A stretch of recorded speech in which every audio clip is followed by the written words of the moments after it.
Yeah, so I was like, oh my gosh, shit, it's just in bio. Yes. She's live. Okay, Claudia, it should be live on YouTube now. Link is ready. Where did that thing go? Oh God. Oh Lord. There we are. Okay, cool. Minimizing that. Okay, we got this. Okay.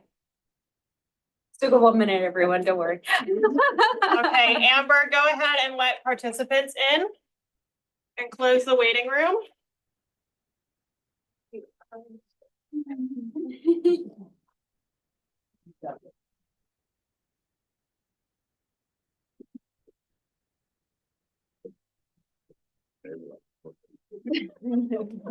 Hello, everyone.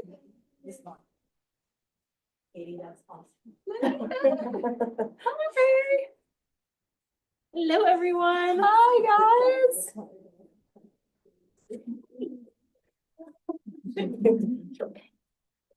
Okay, I'm just gonna wait for Don't worry about it. more people to arrive. Michelle, hello. Okay. Okay, I just want to make sure that people are in. So we'll just give it, you'll give it 2 minutes before we officially kick off. Hi, Max.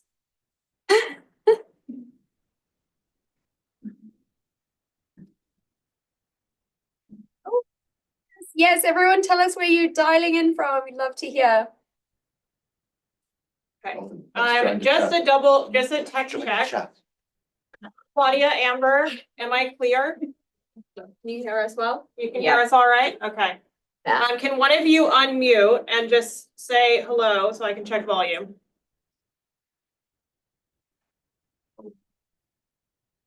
Claudia. They can't unmute themselves. Oh. Morning, guys. You know, the host. Oh, the host can. Hi, guys. Hi, Amber. Okay, perfect. Okay. Delightful. Just make sure that everybody. Hello. Hi. Okay. Oh dear God, there's so many comments. Okay.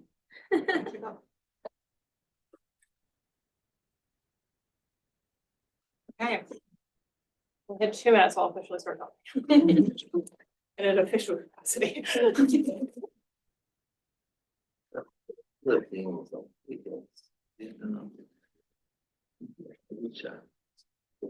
Okay. Oh, so great. Raja, hi. Okay, we're officially going to go ahead and get us started. Welcome, everyone. For those of you that joined us this morning in person, welcome back after a little bit of a break and a peruse around Oxford. Hope that you made a couple of friends along the way. And for those of you that are joining us online, thank you so much for being here. I know that this spans a wide array of time zones. Those of you that are on the West Coast joining us at the absolute crack of dawn, and those of us in Australia joining very, very late at night. So thank you so much for being here, and it's just such a special day.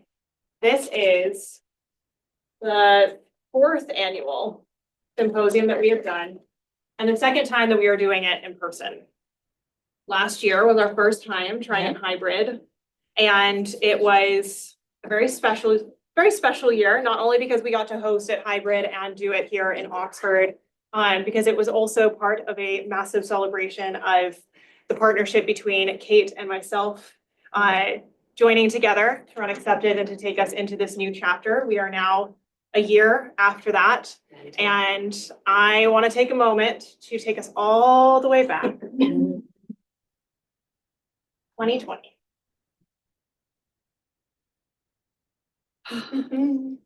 So oftentimes I tell this story about the origin of Accepted, and I talk about being alone in my apartment in New Haven. However, I was reminded a couple of days ago while writing a note to a very special friend that it actually started during the pandemic, the very beginning of the pandemic. I had been studying here in Oxford and had to leave to go back to California to be with my family. And I had to write a dissertation. while working and while also trying to support my family. My grandfather had just had a stroke, and it just felt like the entire world was just like kind of imploding. And I still had a dissertation to write. And being alone in that random room upstairs in my grandparents' house, I just longed for those days where I got to study with my friends. And so I had made a recent friend, Katie. On the floor, sorry. And she had reached out to me a couple months prior to help her with her admissions application to Berkeley. But through that, she also asked if we could be friends and start hanging out on Zoom. And she was the one who would accompany me into the wee hours of the night studying and co-working on Zoom.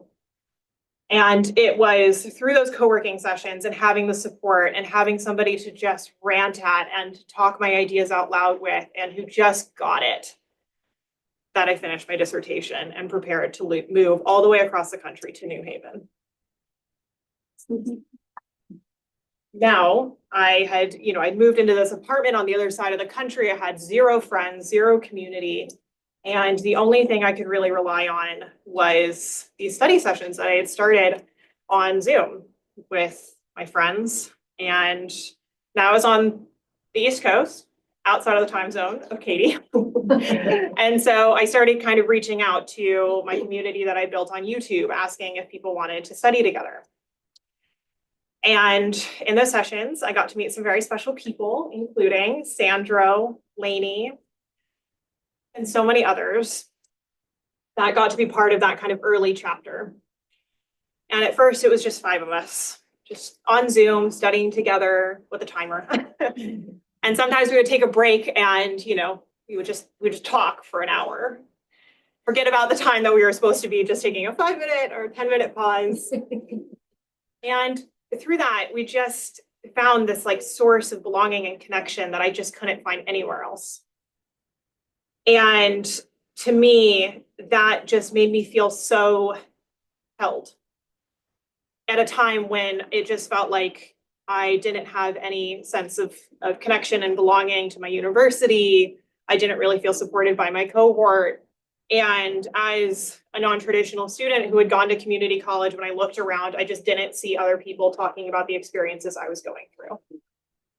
I also struggled to find places where people were going to be open and honest and not competitive about their experiences and talk openly about what's going on, who would be willing to talk about the challenges that we're facing, the limitations that we're experiencing at our university, the challenges and harassment that sometimes we experience in academia. And I really just desired that community. And it was through those study sessions that they started to just kind of grow, and that community brought new people into it. And it became a formal community, first and foremost on Slack, if anybody remembers those days. And then we moved to Mighty Networks, and we had some community spaces, and we just had these spaces where we could talk openly about our experiences, ask for help, ask for resources. And throughout that time, so many incredible friendships began to bloom. This was also the time when life was the craziest. I had started an admissions company. Some of you might remember Accepted Consulting, RIP. And through that, I got a request for a meeting from a Google employee. And I'm looking at this intake form and I'm like, what in the hell is this Google, like this Google tech gal coming to an admissions call? It already got sorted out. Why should you be? And so I jumped on the call and I started having this conversation with Kate about her passion for early modern literature and the questions that she possessed. We started working on her application.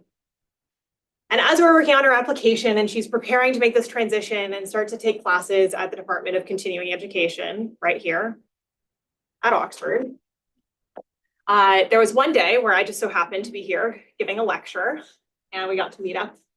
We got to meet up very briefly at Why was that? Somewhere on the high street. Yeah, somewhere on the high, I don't think it actually, I don't think it exists anymore. It doesn't. I remember, it was green. Yeah. I can tell you. Yeah, so we met that day, and a couple weeks later, we were looking to hire. We were expanding the number of study sessions we wanted to run, and things with Accepted were changing. I just felt like there was a lot of opportunity, and we were trying to figure out what that was going to look like. And I put out this hiring call, and maybe this is like bad recruitment, but I don't really look at resumes. Goodness. I don't. The first thing I look at is the cover letter, and the cover letter is, to be honest, the thing that sways me every time. Because in that cover letter, I discovered somebody who reflected the passion and the excitement and the need for belonging that I had had. Oh, I can't look at you.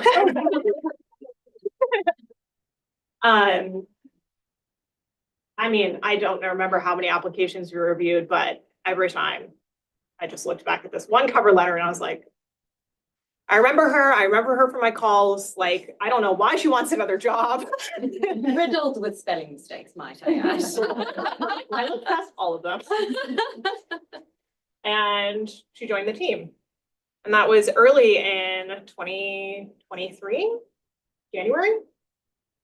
Right. Yeah. Yeah. Yeah. Yeah, it was right before I was about to make a massive transition and move to the UK. And throughout that year, we worked as an entire team. Katie, Chanel was on the team at the time. Kate had come into our orbit. And we started to think about what Accepted could look like. And at the time, it was just this place to connect and to study together. And I think like we weren't quite sure like actually how to describe what we were building. And the word that we would come back to was community, but like it didn't like quite click yet. And it wasn't until last year when I was going through one of the most difficult times in my entire academic career. And I nearly quit my PhD. And I actually came to Kate and basically said, you know, I think it's the end of the road for me. I think I need to tell Yale that I'm dropping out. I don't know if this is the right thing for me anymore. But I don't want to disappoint the community. Like, this is a space where so many people have found their people who have found the sense of belonging and purpose and, you know, rediscovered their connection to their research or rediscovered their passion for education, regardless of what stage in their life they're in. And I knew I couldn't just give up on that, but I also felt like I wasn't the one in the position to lead it in the right direction. So I called Kate and I proposed that she come on as my partner, with the idea that within a couple of years, I would hand it over completely. When I came to the symposium last year, I had told Kate that I was quitting. I had a meeting 5 days later with my advisor. I was going to tell him, and that was going to be it. I was going to stay on in kind of a consulting capacity and support Kate, but I was checked out. But it was this symposium, this space, being here in this very room and having conversations with the people that were here and talking about our love of education, our love of research, our feeling of meaning and purpose that drives us forward. And that's not tied to an institution. It's not tied to a degree. It's not tied to a time in your life. It's not tied to an age or an identity. It's just this sense that you have questions that you need to answer. And I went home that night with Polly and with Kate. And I broke down and I was like, no, I still love it. I still love the research and I don't know how to get through this. I don't know what it looks like. But if there's any space where I can figure it out, it's here. I did have a tissue. I was prepared for this. And so through that, Accepted kind of came into its own. And through that, I do think that we built a community. Now, community gets thrown around a lot. I work a lot in the creator space. I worked in the creator tech space. And it's this amount, it's just kind of ambiguous thing that people throw around, and they're like, oh, the next way forward to monetize is community. And it never quite sat right with me, especially when I thought about Accepted, and especially when I was working in those spaces, because I was like, you guys don't get it. Community is giving. It's about being willing to offer something of yourself, to be vulnerable, to share your experiences, to share when it sucks, to share when it's hard. But also to know that when you have a success, when you have a breakthrough, when you feel like, oh my God, I'm on top of the world because I figured something out today, that there's somebody there that's supporting you, that's cheering you on, and that gets it. And I think, as we've talked about earlier today, that feeling that somebody understands, that sees you, that celebrates you, that supports you, where you're safe. That's a really hard thing to find. It's damn near impossible. It's really hard to find it in one person, let alone find it in a group of people. And throughout this year, the thing that Kate and I have really tried to foster, and the thing that we talk about a lot, is letting the community find its way. It's not about scaling, it's not about growing, it's about letting the community kind of move in whatever direction it needs to go, and to let it be about you.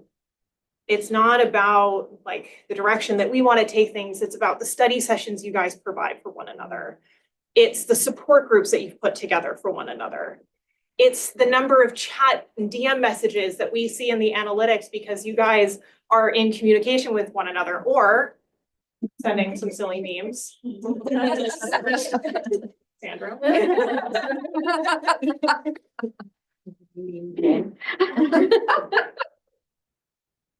It's seeing groups of friends come together and travel together and go to lunch together and jump on calls and support one another. And that's just, it's not tangible. That's not something that we can fully define. It's not something we can totally wrap our heads around, but it's there. And it's something that it's just so special. And when anybody tries to ask me about what Accepted is, it's so damn hard to define it. Because how do you define that feeling? How do you define actually feeling like you have a connection and a belonging and friendship? And it's more than friendship though. It's that sense of soul belonging, where we are all so close to the questions that we have. They matter so much to us on an individual level. But to know that I study early modern English law, and you study trans rights, and you study aviation, and you study streaming online. We all have such varied interests and approaches and experiences that inform that research. But at the very core, it's a bunch of nerds. Yes. It's about yes. It's a pursuit of lifelong learning, and it doesn't end with a degree. There was a moment during the writing retreat where Joe asked, what happens after the PhD for me? What does Accepted offer? Where are we going? And I said, my girl, this is it. It's that curiosity. It's that continuously fostering that curiosity and those questions, and finding ways to explore them, and doing that in community with your good.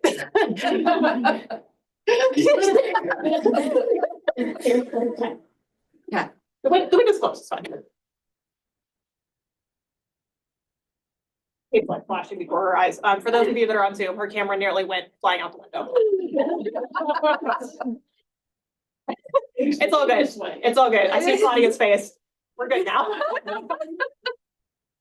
And so, without further ado, the person that I think is fully representative of where we are headed and what we are trying to build is my best friend, my soul sister, our new nickname, my spark plug. Spark plug. And my business partner.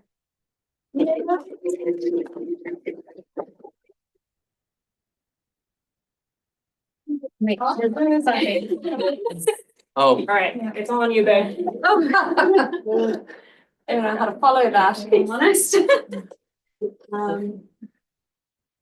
All right.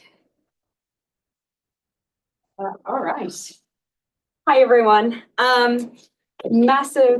Massive welcome to everyone that is not only in the room here today, but to everyone online. Hi, it's so lovely to see you. It's lovely to be sharing this incredible moment with you. Last year when I stood up at the front of this room, I was the biggest ball of nerves. And the first thing that I kind of want to do with everyone that's here and everyone that's online is say a massive thank you for the last year, for welcoming me into this community, welcoming me into the space, allowing me a little bit louder now.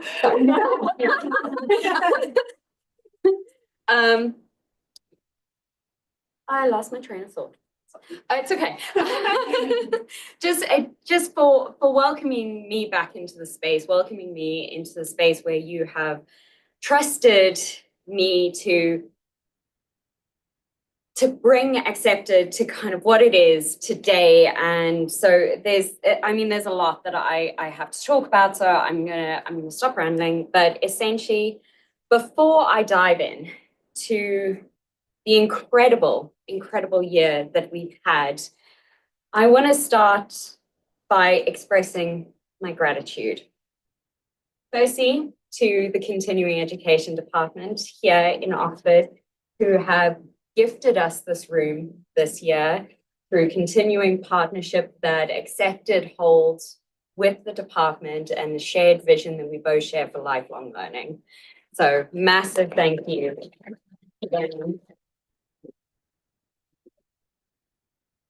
The idea of accessibility, of visibility, of having opportunities for someone like myself who kind of lost the path really early on in life and who only found it much later than what I was supposed to.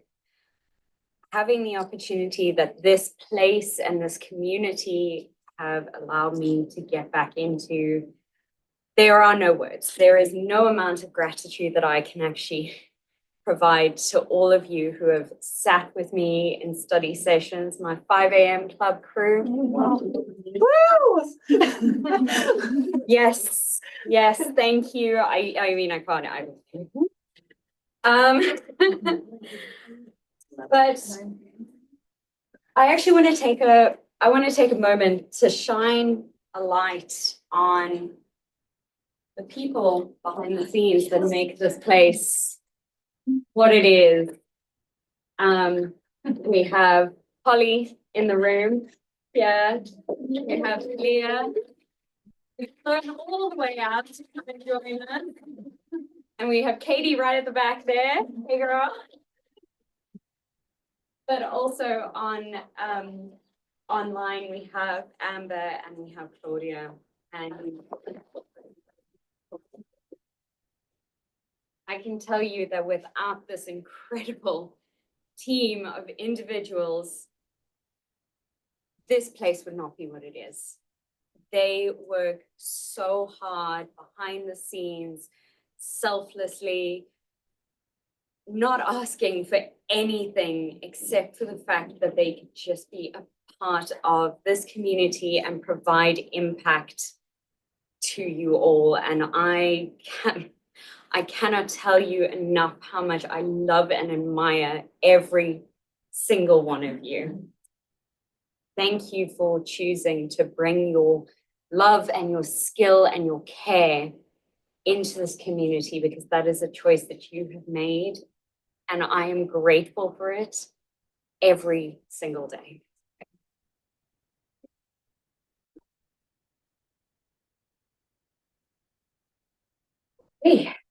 Okay, it's hard to believe that it's actually been a whole year. I feel like it was just the other day that I was standing here, a little bundle of nerves, crying my eyes up because someone was cutting onions outside the window. But since Kaylin asked me to join this team, to join on this partnership, I think you need to move out of my eyesight. I love you endlessly. But when we embarked on this journey together, I knew that there was something special that we could build. Kaylin had done an exceptionally great job of building a foundation of a community that existed.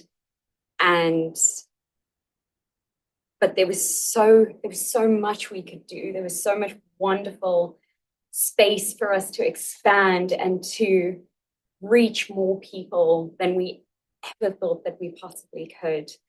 And with that solid foundation, we had this very palpable experience that was coming into the community.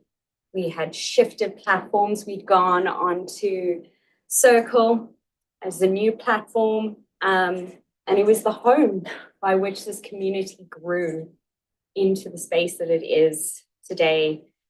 It's a place where every conversation, every resource, every connection is designed to bring people together and to shine their light to everyone. And what has followed from this year has been nothing short of amazing. We launched our PhD completion program with our incredible PhD coaches. I remember speaking to them in December about this program, even earlier, October, something like that, where we started to think about this program, started to think about what it looked like. Immediately, their visions for this program, for the impact that it could create for PhD students, the isolation that they felt, and the lack of support, lack of community that they felt could be addressed and brought into a beautiful, beautiful space. And I can think of no two people that are more suited and more perfect for that program. So big shout out to the PhD Done program. And then we decided to launch Accepted Academy. Katie's brainchild at the back there. The idea of creating space where we could share accessible knowledge with the community has only grown into something that we can now share on YouTube for a broader audience, and we can bring the expertise of the community to the world in such a beautiful and profound space. And that idea of being able to impact not just us that are sitting here today or sitting here online, the idea that we could reach someone that's sitting outside there who's feeling the sense of isolation, but who goes onto YouTube and finds that space and finds that sense of belonging that they didn't know that they needed. Most recently, we rolled out our researchers program. A couple of members here today on our researchers program, designed to help those that are not really associated with an institute, who want to conduct their research in their own time, in their own space, and want to be able to do the work that they want to do, but just don't have that support, that structure, that community that they need in the space. And that program is our first cohort is about to finish up. It's going to be finishing in the next couple of weeks. Hope you're ready with your presentations. But what that has brought to me, I've been working with people on that program, working with people to bring their ideas through into the community. And it's absolutely mind-blowing to see how incredible, I just realized the slides are wrong, sorry, how incredible the breadth of diversity, the amazing thing, there you go. Here we go. The amazing thing that we have, the amazing diversity of research that people have from political science all the way to women's rights to psychology, to work with animals, to all the kind of incredible things that people are looking at in this community. And it is absolutely incredible to bear witness to it, to see that come together and to see that impact. I want to be clear, among celebrating all these incredible wins that we've had within the community, that this isn't about progress. And it's not about platform, it's not about that growth. It's not about the economic side of it.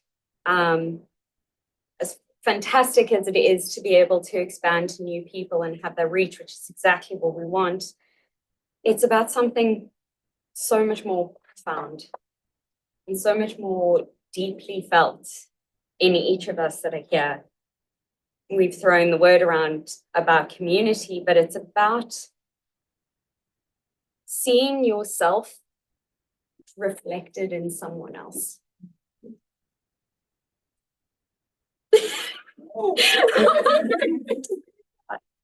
It's about seeing all the hard work and effort and direction and passion and drive that you put in reflected in someone else. And having that other person say to you, I see you. I see the work that you're doing. I see the impact that you're making. I recognize it, and I support it, and I love it. And that impact of community, there's no metric. There's no amount. There's no price. There's nothing that can be put onto that. It's in those late night study sessions, the 5 a.m. clubs, when you find an encouraging message from someone in the chat. It's in the session where a fellow member's story gave you the confidence to finally submit an application or a piece of research that you've been sitting on for months because you didn't think it was good enough.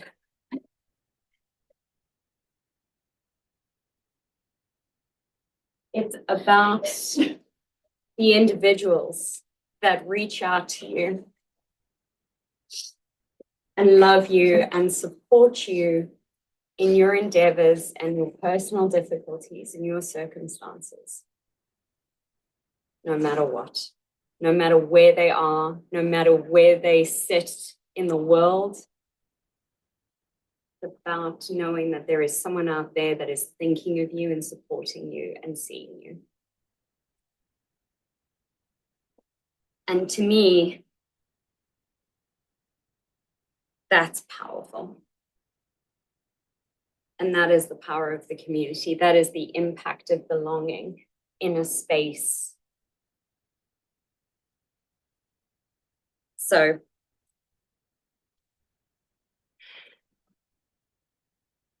I want to thank you all for being that person, for being an integral cornerstone member of this community. And trust me when I say that we are only getting started on what we can do with this space and what you can all do with this space. There's so much more incredible work to come. We'll be talking about it later on, all the wonderful things that we are able to give back to you all and to give back to the community. And it's with your support, with your continued engagement that Helen and I can steer this boat. So actually, this message is not for me, it's not for anyone, it's just for you all. Because I see you, I see the work that you do. I see the impact that you have.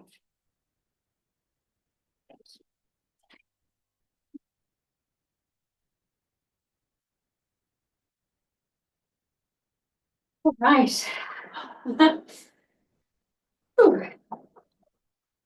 Speaking of which, we are going to jump on our first set of panels. Our first panelists are going to be talking about academic futures and intellectual freedom. I'm going to hand over to Helen and to the wonderful panelists that are going to be conducting.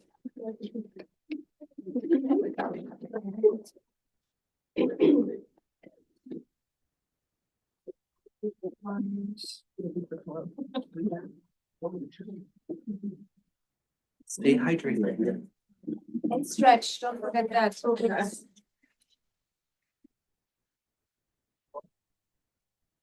Very good, thank you. Good idea. I'll take the top. You call I don't think we can post that on YouTube, though. It might be No. blurred out on YouTube. it? Yeah, keep that out.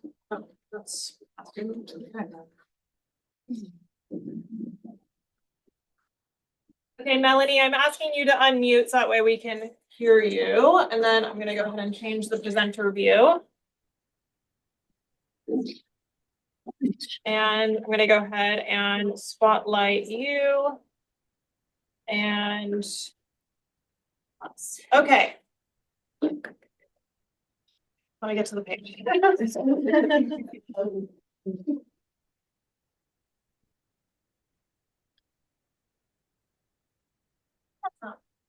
Water. Okay.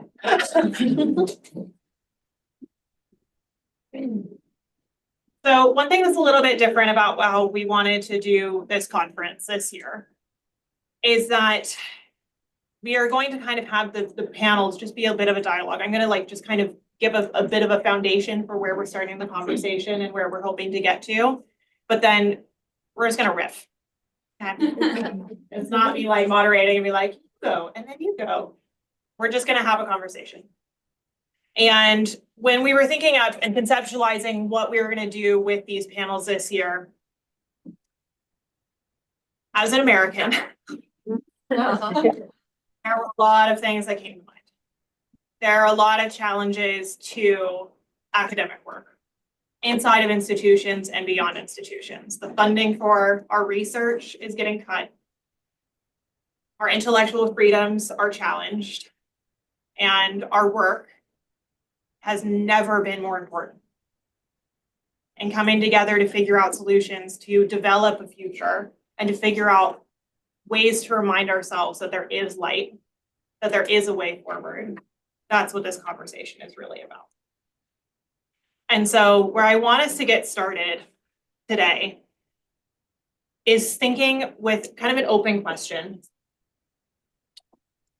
What's at stake? What's the goal? And where do we want to get to?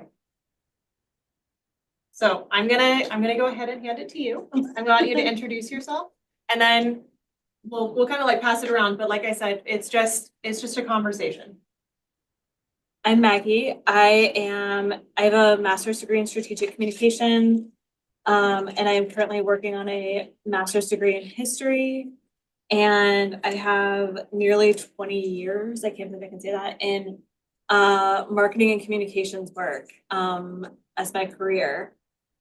And I think we all know we've sort of been at society's kind of been at a pivot point the last 20 years or so, and politics in various countries and the pandemic on top of it really sped a lot of that up. And so it's more evident now what really is at stake, and that the societal structures that we've lived under need to shift, and a lot of that is for Americans like us, the American dream idea of you graduate from high school, you go to college, you finish in 4 years, you go out and get a job. And that world is shifting, and no one took into account that that might not be the right way to go to university, or deciding what you want to do with your life at 18 is maybe not the best idea. And it makes it hard for people to shift their careers, especially in a changing time. And I think the institutions and government systems that we live under are not prepared to deal with that. And that's what we're kind of hitting up against. I'm Coletta Boone. I have a master's degree in leadership, nonprofit leadership and development from University of San Diego, and I have a master's degree in psychology from Pepperdine University. I'm currently working on my PhD in psychology from North Central, and I've gone from live classroom at USD, cohort online during the pandemic at Pepperdine, and now I'm a solo neo, and that's how I found accepted, because I'm by myself with my professors. So as I come towards dissertation, I currently work as a behavioral consultant for a corporation that works with conserved individuals in California with severe mental illness, mainly schizoaffective and schizophrenia. Before that, I was a respiratory therapist for 32 years. So I can definitely attest to when you make a pivot, how others will perceive you. When I grew up, the whole thing was that if you're a PhD, you can't find your way around the street. Now, I do have trouble with Google Maps, I will say that. I do know how to navigate with whatever I need to around the state of California to help people, even though I'm going to a PhD. But I'm here just to, I see some scary things. My father was a thing, look at history so you don't repeat it, please. And I'm seeing a lot of scary things in the United States. So how do we be vocal and stay safe? So that's my motto. Thank you. Melanie, would you like to go ahead and introduce yourself and respond to our questions? Yes, hello everyone. My name is Melanie Ray Perez. I am a PhD candidate at Florida International University studying international relations. And my work has to do with the mix of religion and politics, two things that people don't like to talk about, but I do. My background in this and my general thoughts is that very much like Coletta said, you go to school, you get a job, and you continue. My family, I'm the first one to get my bachelor's degree. So it was very much, okay, you're going to go and be a lawyer, you're going to be a doctor or a nurse, or, something very practical. Deciding to do a PhD in something like religion and politics, my parents were very confused. So starting straight off from being home, from the home into my extended family, it was this idea of like, what do you mean you want to learn for learning's sake? Like, go get a job. When are you going to progress in your life? Progress, I say that with quotation. So this whole idea of where we are and trying to even just get my parents to understand and come along with me as we are shifting, as we are changing, is very much part of what I'm doing, and very much part of, I think, what all of us are here doing. So a little bit about me. Okay, so I'm going to pose the question. Where do we want to get to? So, oftentimes with these panels and, conversations and whatnot, they kind of just, they head in a variety of directions. And I want to encourage that. But I also want us to think about actions and solutions. I want us to walk away with a feeling like we have some steps, some things that we can come back to, return to when it feels a bit dim. Yeah. So I'm going to open the floor with that. I'm not picking on anybody. You guys we're just having a chat. I think having something like accepted is huge. I also, with my research, I spent a lot of time looking at the Enlightenment and the idea of having lectures accessible to people outside of the university, outside of the ivory tower. professors at University of Glasgow would hold lectures in community spaces, in churches, in pubs, and it offered the opportunity for people who did not have access to university education or just were in a different field, were past that stage of life, to have access to that kind of discussion and engagement in ideas. And not only do we not have that, we don't have those third spaces to have those in. So finding a way to implement that in some way in your physical community as well and making those connections would be a huge step, I think, just to engage people and get them outside of themselves and that individual perspective and opening up people's minds to one of the big things I love about Accepted, those topics that you wouldn't normally engage with. And hearing from people that are not, it's not something you could study, but you want to learn more. You're curious and you're able to have that sort of human engagement and discussion. I guess like what does that look like in, so yes, we have this online space, which I think is fabulous. I mean, you know, it adds so many opportunities for us to engage in these conversations, but what does that look like in our own communities? How do we go about organizing that? I think there's, Melanie, jump in if you're. Melanie, if at any point you Yeah. want to just jump in, like just raise your hand or signal somehow and we'll make sure. Okay. Sounds good. But go ahead. Okay, I think it's very important. What I've learned the hard way is to set your own intentions first. If you don't set your own intentions, it's very hard to influence others. And a lot of influence comes just from modeling behaviors. If you model a behavior of curiosity, I think maybe I'm still in school because I'm curious, or I damn well want to be. Is that okay? Can you stand? Okay, so We're not monetizing this content, so by all means, like swear all you want. So honestly, if you set your intention, because believe me, when I went back to school, I got a lot of negative feedback. I got a lot of, who do you think you are?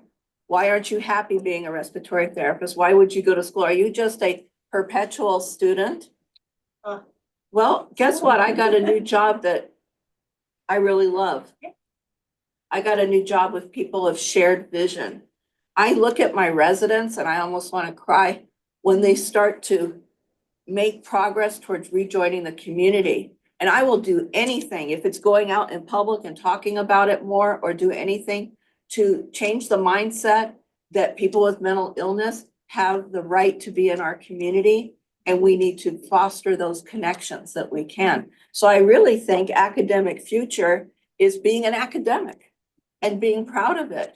And I had a lot of problems. I felt shamed a lot of the time when I was at USD because one of my program directors didn't think I should be there. Made it through.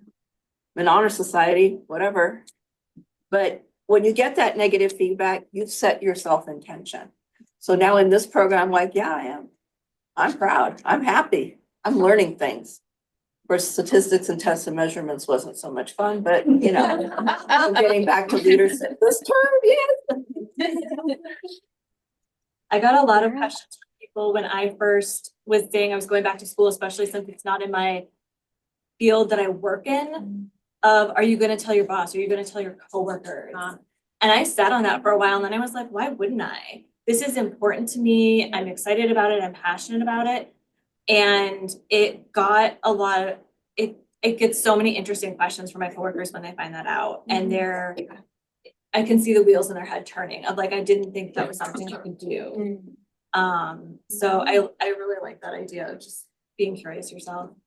I think it's also like in a way, like, so run with me on this. I think it's like in a space where we have so much anti-intellectualism, like being a forthright intellectual is an act of activism. Like it is an active participatory state of being that like you have to constantly combat. For example, like those messages that say like that being a forever student is a bad thing.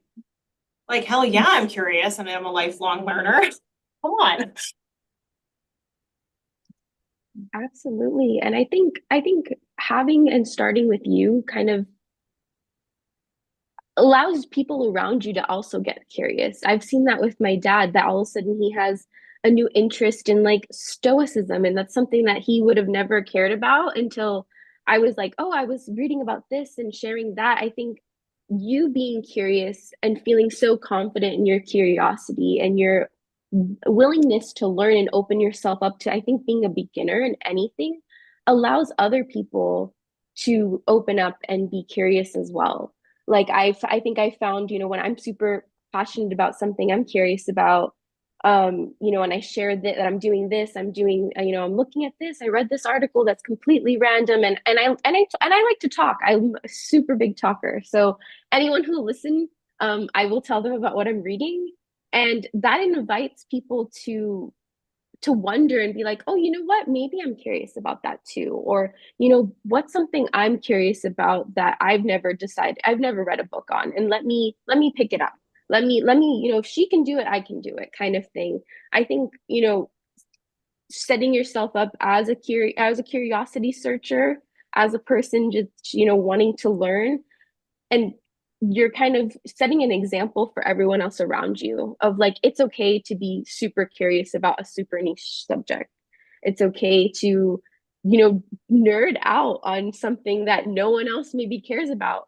But I think also in doing that, you start to find more and more people that are either curious, like this community, about a bunch of different things, or maybe you find people that are in the same boat as you, finding, whether it's, literature or a certain poet that's super interesting to you, maybe you find a community that way. So. And I don't think the future is necessarily, we think of education and continuing learning as you're going to a university and you're getting a specific degree or certification, and it can be so many other things. My dad has been retired for 10 to 15 years from a programming job. He still is keeping up with those languages because that's what he did for so long, and he really liked it, and he continues to do that, and tries to figure out like what's going on now in programming. And I think that's important to keep in mind, especially with the tech world. There are a lot of jobs in there where you don't need a college degree. You can be self-taught and be very successful, and that's a huge area that I think people kind of forget, and they devalue a lot of those roles because it doesn't require a college degree.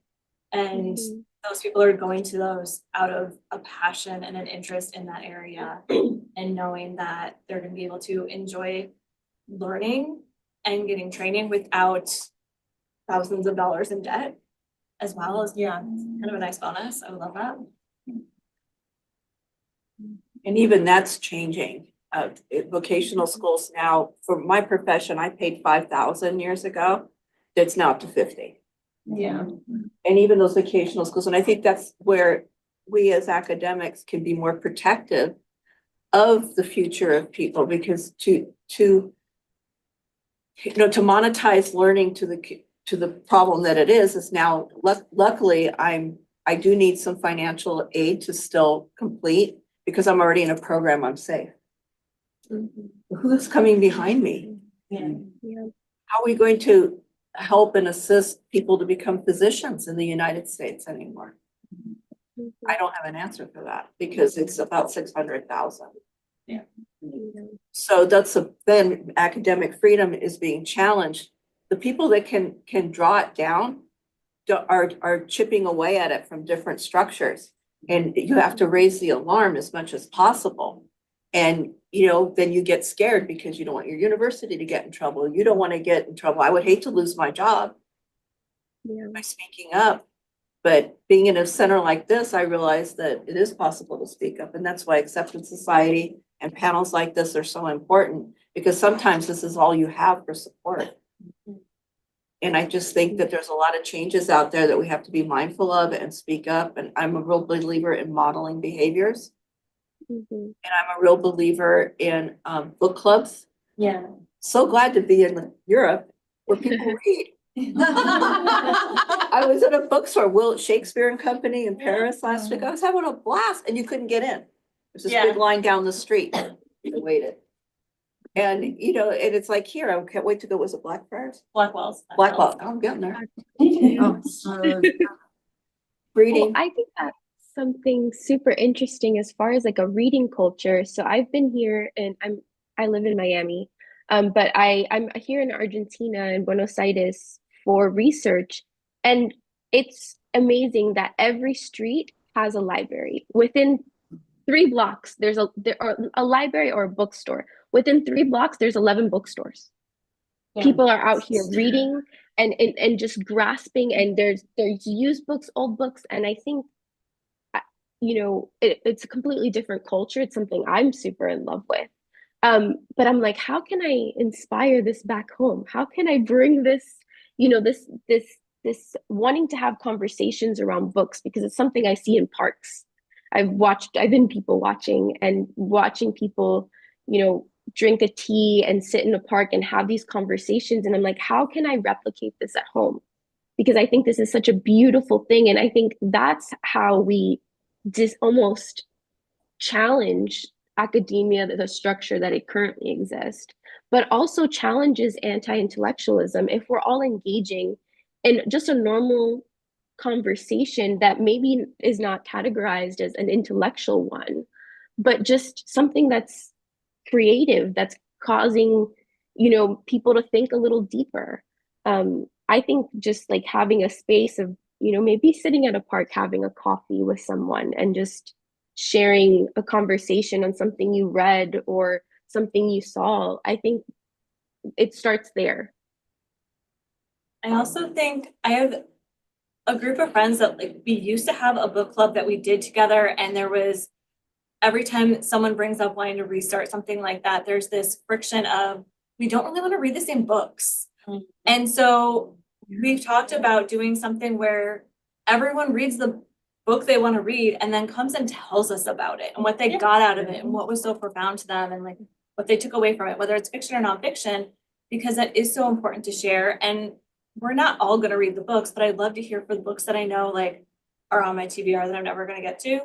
I'd love to hear more about it and how my friends reacted to it and what it made them want to read next and things like that. And I think that's a very easy attainable starting point.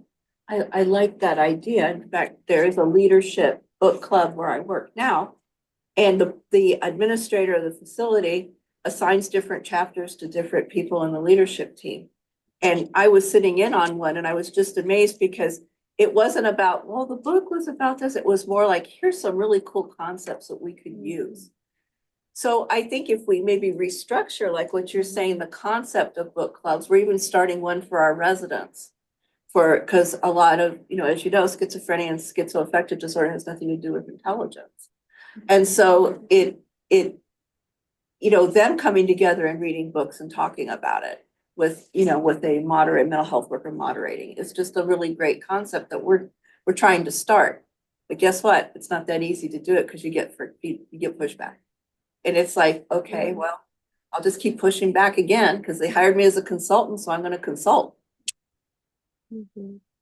There's a topic that we have discussed in our conversations in preparing this panel, specifically about the concept of censorship, whether that censorship at the governmental and institutional level, but it's also self-censorship and how it is that we, it is a protective mechanism, but in many ways we, understandably are fearful to take a stand or to say something.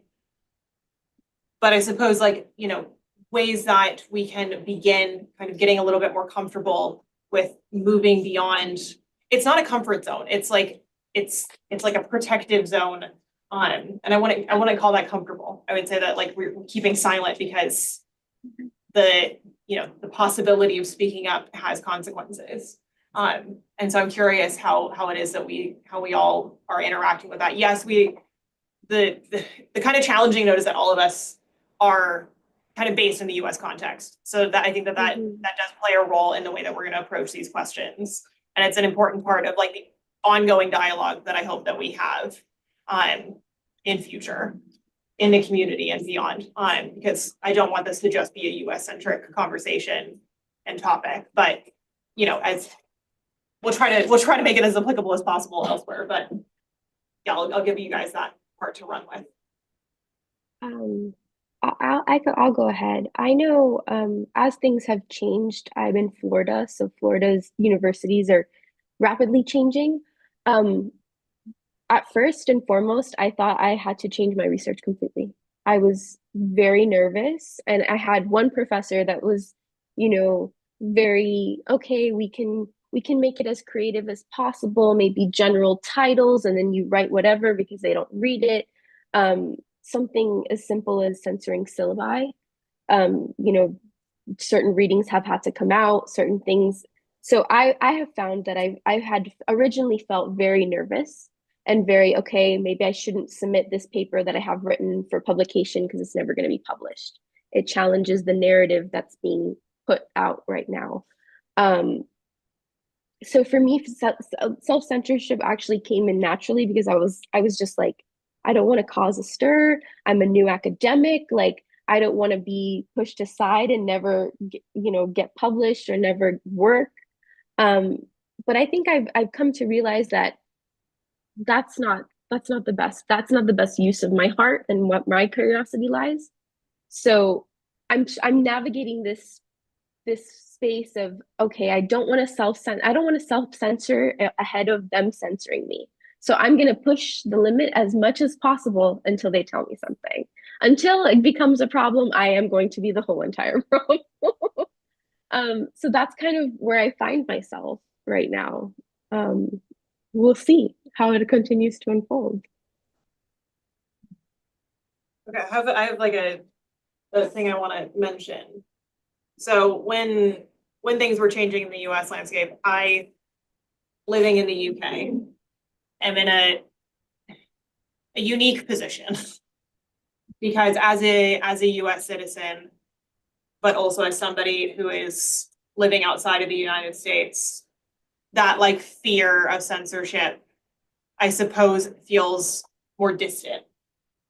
And so it doesn't feel like as immediately pressing, in which case I started going to YouTube and like trying to create these like video essays and kind of conversation pieces to get us talking about these topics and thinking about it and engaging with it.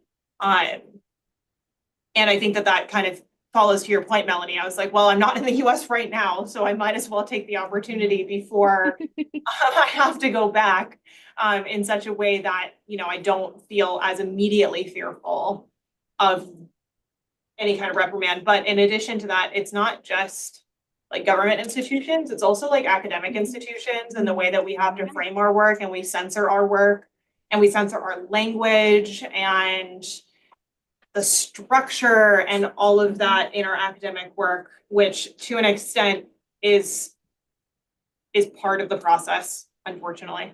But it's so exciting to see people like pushing the boundaries of what a dissertation could look like, looking at what academic writing could look like, and how it is that especially academics that are using other platforms like Substack or that are using social media in such a way to have their work just kind of start kind of echoing out a bit further. So it's just one thing I was thinking about as Melanie was talking. And I think that things like Substack, YouTube, social media are all ways for us to expand the reach of what we're doing. And for the areas that we do need to censor ourselves or our work for the institution, it allows us to do it another way and actually, which is also incredibly powerful, especially when there is broader censorship going on, including and especially at a government level, to demonstrate what the research process is, what the impact of the research is, and what that means to people.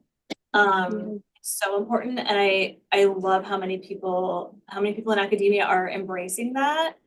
As someone who works in content strategy and channel strategy all day, I came up with a research idea that's for like after my master's dissertation, and I immediately mapped out an entire channel strategy of like, here's the academic stuff and here's how everything else is going to work out, because I was immediately like, this is great for short form video, long form video, a blog. Like I had all the things, and I knew it was research that would be more interesting to a broader audience as well. And so that's where I think being able to think in a very unique way and access all of the options and platforms you have at your disposal is huge. And with things like government censorship especially, being able to share and any kind of like lack of funding from institutions or government, being able to share that research process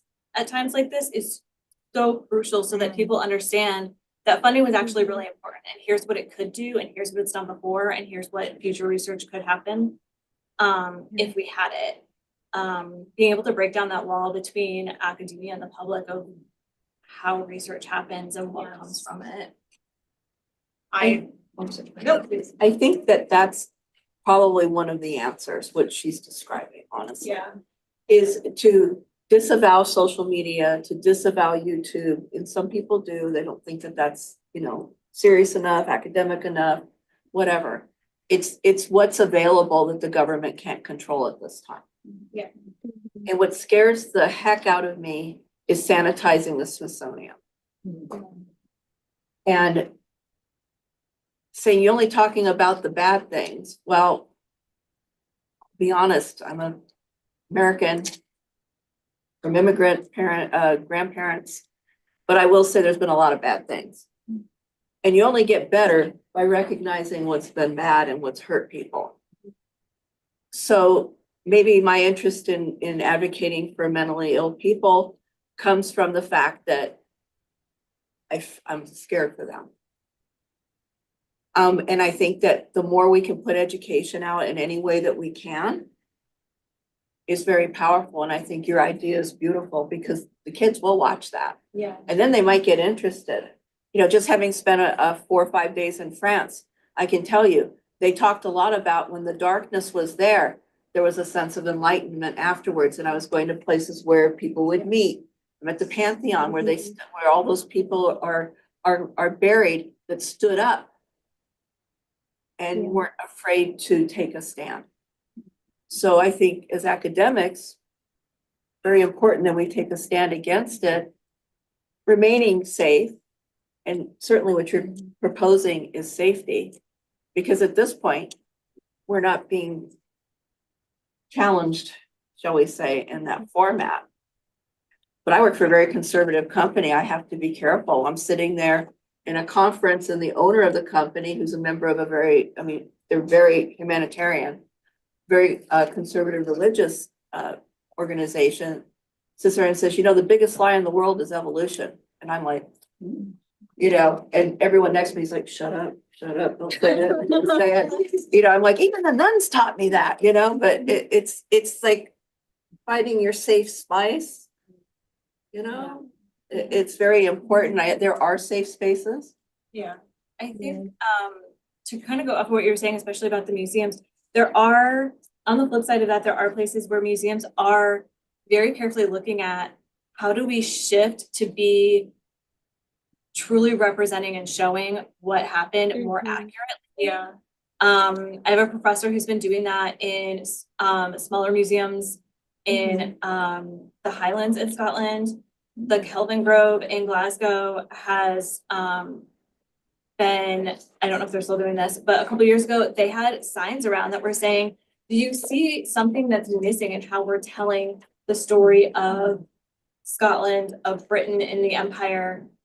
How do we help us make it more honest and really tell the full story? And they had ways for you to engage with the museum and have that information so that they could improve what they were offering to the public.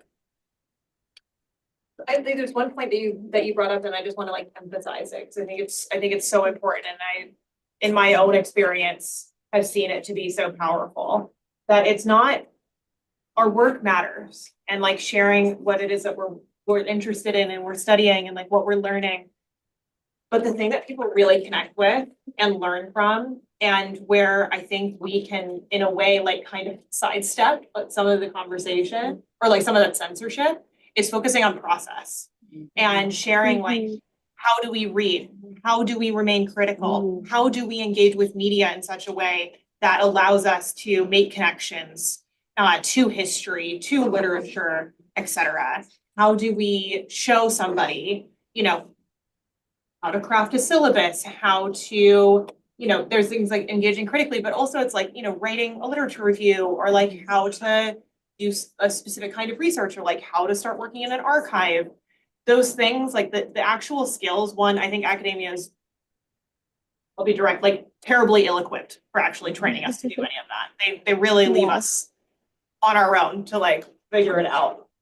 And the more we can come together and share our process, our like the way that we've gone about things, it's also a way to begin like getting people to like actually learn, not just about the process, but I found that because I make videos on like how to read, and I'm reading about the history of slavery, I'm reading about the Black Atlantic, that's when people then have further questions.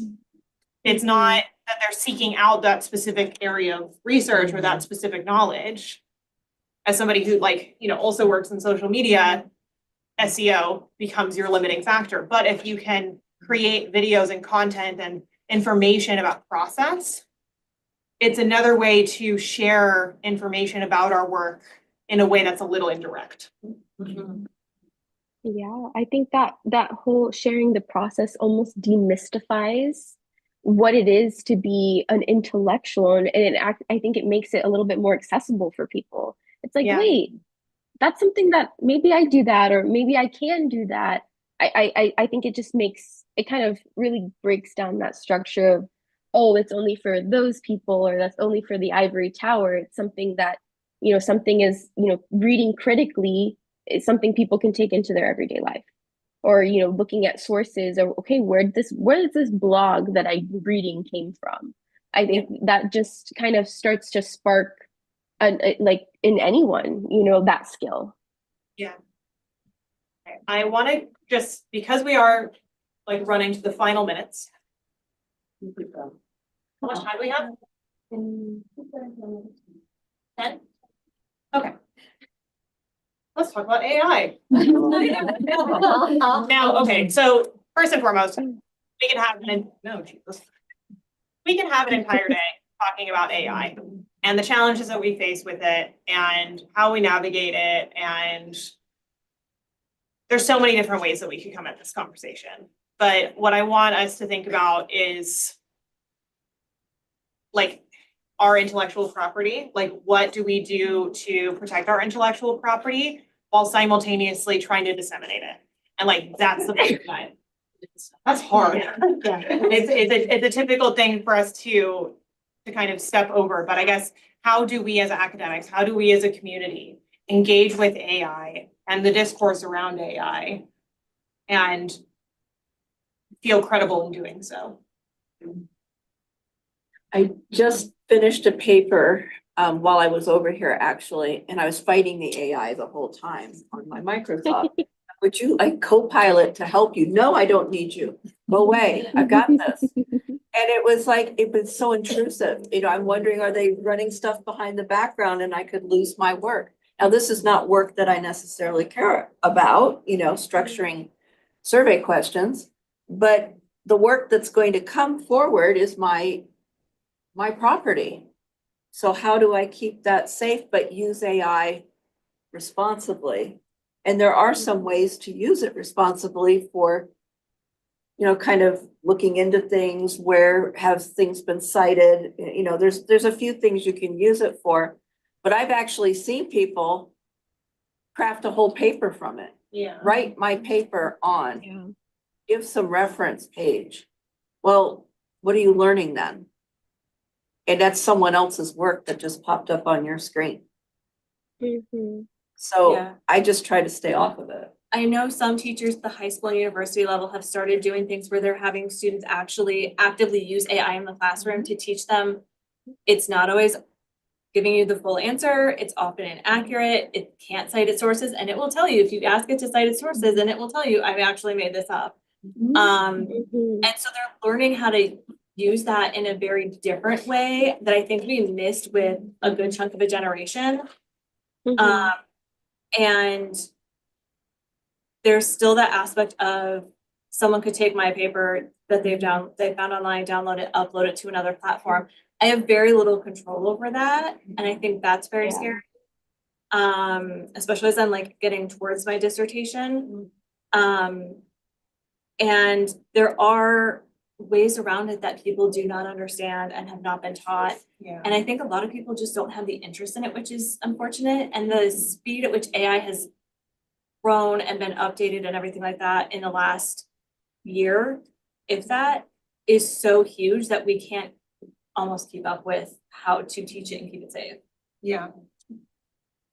Yeah, I think part of that is, well, intent. I think we all kind of, just a general theme, are talking about intentionality, and how do we use this inevitable platform with intentionality of protecting ourselves, protecting other academics, protecting intellectualism as a whole. I also think like there's just a learning curve, and I think we each, as much as we're curious about our own respective research, I think because this thing is so in our face, we have to be intentional in not only how we use it, but how we decide to continue learning. I think it's something that we all have to kind of, it's changing so rapidly. Okay, what articles do I need to read? What do I need to research? I think to be able to be as as intentional as possible, we have to kind of like create a side interest of like, how do I use this or not use this in a way? It adds to our plate of curiosity. I really like the idea of like an intentional approach. I also think having a critical one. Mm-hmm. So, as a content creator, as an academic creator, I cannot tell you the number of emails I receive from AI companies. And over the last couple of months, I actually got like the only like kind of paid brand deals I got requested for was like thousands of dollars to work with an AI company. And every time up into a certain point, and I'll get there in a second, I would send back an email that said, hi, at this moment in time, in order to consider this collaboration, I need your environmental impact statement. I need your information on sourcing, and I need your data protection, your data protection clause. And I think it would be really helpful at some point, pointing to you, okay, to have a training on how to actually read data protection clauses and the terms and conditions that you are agreeing to when you're working with, honestly, any tech company, anywhere where your data is being stored, and just thinking a bit critically about like, is this a platform where I feel safe sharing my information? Are they, am I ensured that they are not going to be using that to train their models, et cetera? And also, this is one thing that worries me anytime I see a TikTok with somebody, like, especially in academia and PhD students, uploading the secondary literature of scholars that they cite without knowing that ChatGPT is then going to take that and source it and use that to train their models. And I'm like, well, they didn't consent to that. Like the person who wrote that scholarship did not consent to their knowledge, their work being made available to an AI model. And so just thinking, like taking a step and just taking a little bit of time and being intentional about doing our due diligence and making sure that when we are engaging with tech companies, AI companies, this also includes things like Notion, like it includes anywhere where your data is being stored, that we look into, how are they using my data? Is it being protected? Do they have an environmental impact statement, et cetera? I also think as things change, because there have been recent laws in some countries that are protecting people's voice, face, things like that. I do feel like a lot of those countries that are first to it, that intellectual property will quickly follow. So being aware of what the laws are in your country, and if your citizenship, if you're not in that country, does that follow you at all? For some people, I personally feel like the US is going to be the absolute last to have that happen if it ever happens at all. So just being aware of that too, and knowing kind of what's happening in that area. Yeah, absolutely. And I think someone raised up the inevitability of this. Yeah. So when something becomes inevitable, you know, in my case, I don't know enough to where to be scared, where not to, because I just really haven't had time to deal with it. I just kind of try to avoid it, but I do use Grammarly, I will say that. So they're probably stealing my work. But I can't get those commas in the right place to save my life. And it's just, I've always had trouble with grammar. So I do use that, and that's sanctioned by my university. I know some of them don't anymore. Yeah, my school decided that about 3 days after I turned in my last paper last term. And the primary reason I was using it was to correctly get the British English word instead of the American English Yeah. word, because Word, Microsoft product does not do a great job, even if you Yes. have your language set I to didn't British know UK. So, Yep. it's very frustrating. So I have to, I'm gonna be doing a lot of web searching for the next year, trying to make sure I'm using the right terms. Spellings. All right. So as like a final kind of wrapping question, what's like one takeaway, what's one action that you want us to walk away with from this conversation? Finding a way in your physical community, your friends, your family, your neighbors, to make a connection, a group, and start talking about how you exchange information and share what you're learning, whether they're academics or not.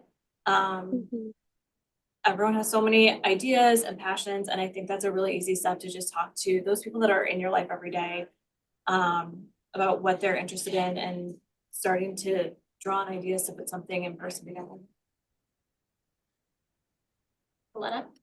I would say to set your intentions, to be self-aware when someone's making that little passive aggressive comment, or maybe aggressive comment somewhat to you, that you can reframe that in your mind and know that what you're doing is the best for you, and that's all that matters.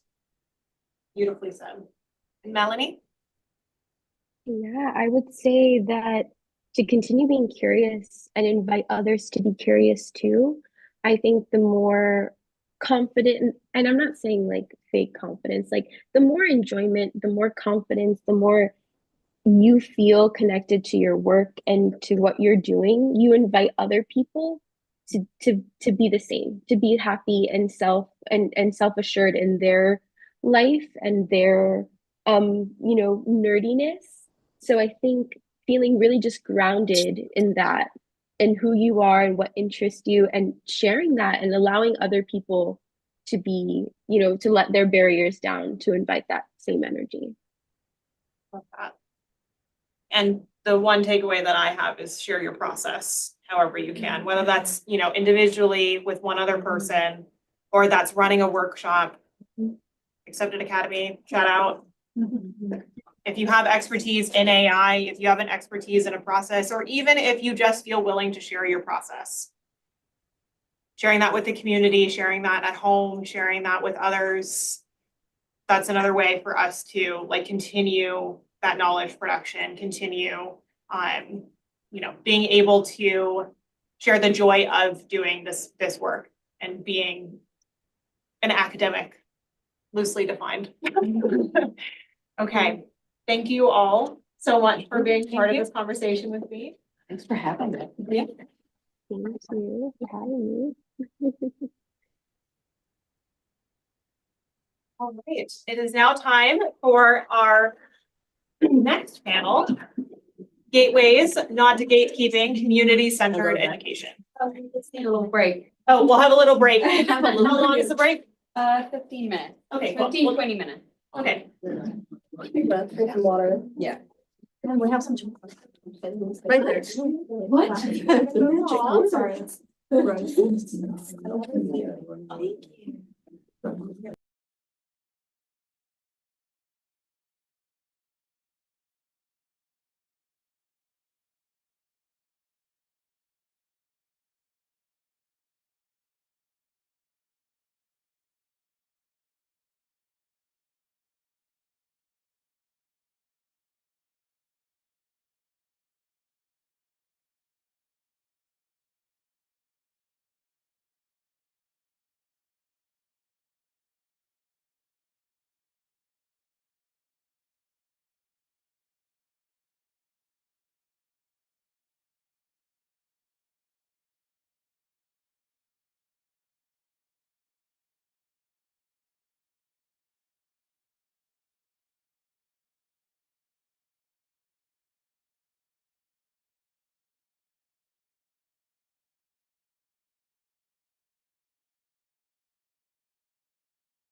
Yeah, and like,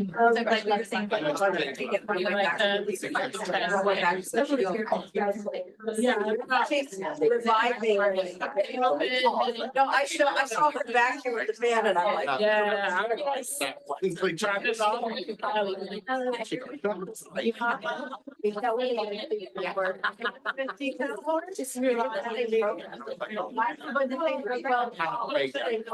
Everybody, please slowly come on back to the seats in preparation for the next panel. If people are outside, can somebody like go flag? yeah, I'll go tell them. And for those of you beautiful people on Zoom, I'm going to go ahead and spotlight people on the panel. Hey, Jazz. Okay, so I'm gonna ask you to unmute and then I'll get Emily. Emily, in order for me to spotlight you for the panel, I need you to turn your camera on.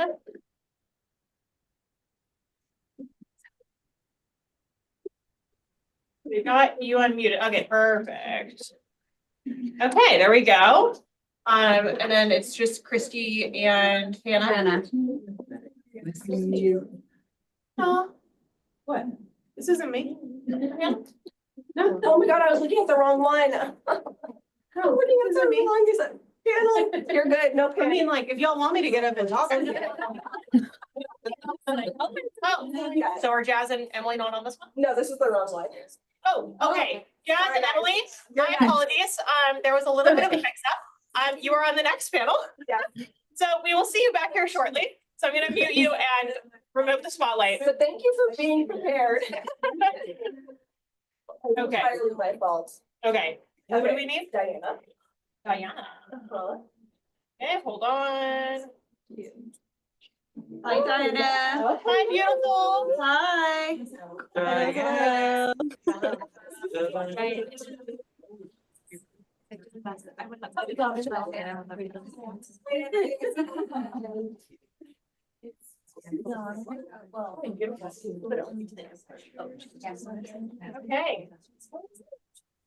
Thanks. My apologies, everybody. That was entirely my fault. All right, we're gonna go ahead and hand it off to the panelists for Gateways, Not Gatekeeping, Community-Centered Education.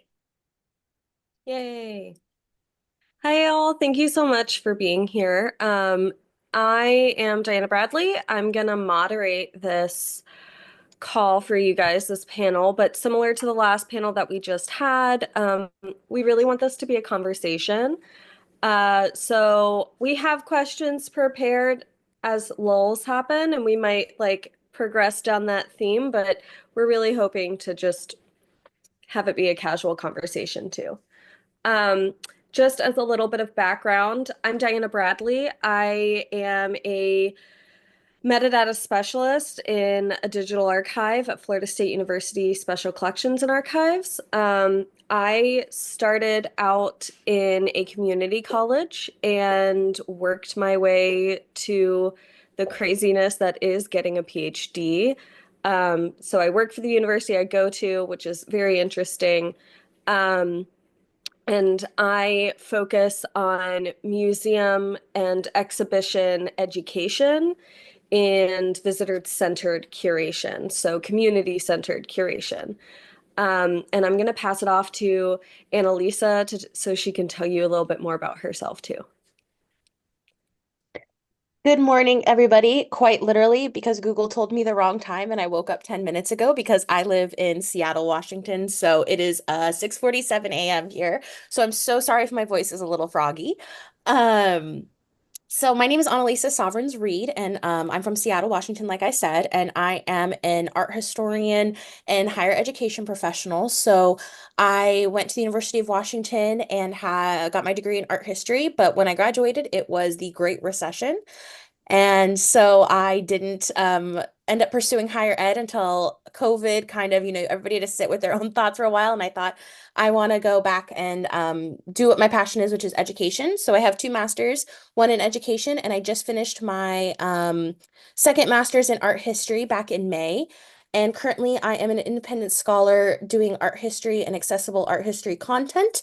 And I also work in higher ed in a local community college here. Basically, I am the registrar for a special high school that our community college has. So I will pass things off to you, Jeannie, now, the last member of our panel. Hello, good morning, folks. It's also morning for me. I'm also like Annalisa on the West Coast, so it's 6:40 whatever right now, so still waking up. My name is Eugenie Budnick. I am a master's candidate at San Diego State University studying mass communications and media studies. I am also working in student affairs at a specific office here at SDSU called the Office for Graduate Life and Diversity, where we focus specifically on academic and community support for our graduate students. So I'll pass back on to Diana. Yay. Okay, so today we're talking about gatekeeping within academia and hopefully how not to be gatekeepy. So first I'm gonna really we want to define what this means, especially for those where gatekeeping might not be like a word you know. So according to Cambridge University Press, gatekeeping is the activity of trying to control who gets particular resources, power, or opportunities, and who has even the accessible, who is even able to access those things. But I'm going to ask our panelists how they define gatekeeping and why it's a problem. I can go first. So I agree with that. And I think also it's just that almost hoarding of knowledge and keeping it for yourself as opposed to trying to help others. And that's something that I'm personally very against, because I think when we start to hoard things that are almost intangible, like knowledge, right? It's more of a concept than something physical. It it just prevents progress from being made in any discipline. Like, right, I'm an art historian, but I think it can apply to, the social sciences or other humanity subjects. And I just don't think it's fair. Like, I'm somebody who's very justice mindset driven. And so I think that just the more access that we have to things like knowledge and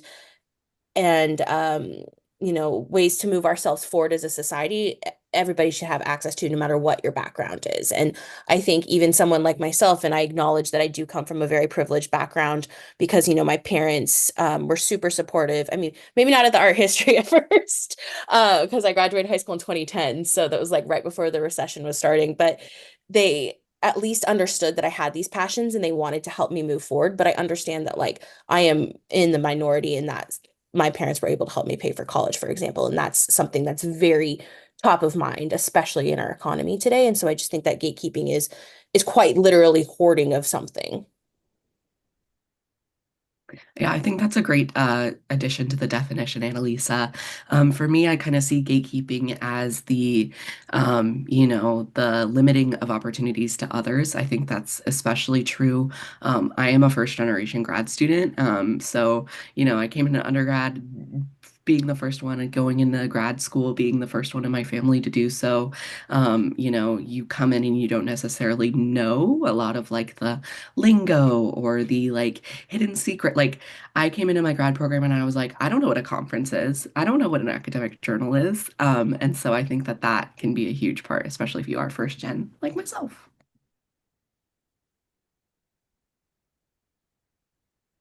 Yeah, I agree. I think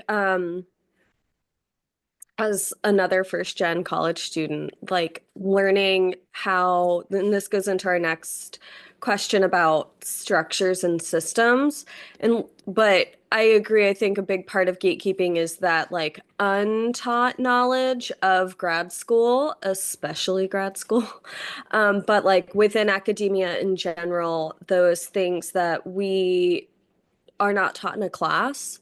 And I think some universities are doing more of this with student success classes, but I think it's interesting that at least a lot of community colleges are doing that, right? Like they're holding these courses for students to learn how to be successful in undergrad, but we don't necessarily have another student success kind of conversation once you get to grad school, because there's an assumption that you have figured out academia in undergrad, so you can just do it in grad school. And those of us who have gone into grad school, I think, can attest to the fact that it's a completely different beast. So our next question's going to be, what structures and systems contribute to academic gatekeeping? So what makes that even harder to do within academia? Eugenie, do you want to start with that? Yeah, I mean, I think first and foremost, of course, especially, I'm speaking from a US perspective because my only experience with higher ed is in the US. It is a systematic thing, and it's very political, especially in like lower income areas, especially like where I live in San Diego. You think of San Diego and you think of expensive, but that's not the whole picture.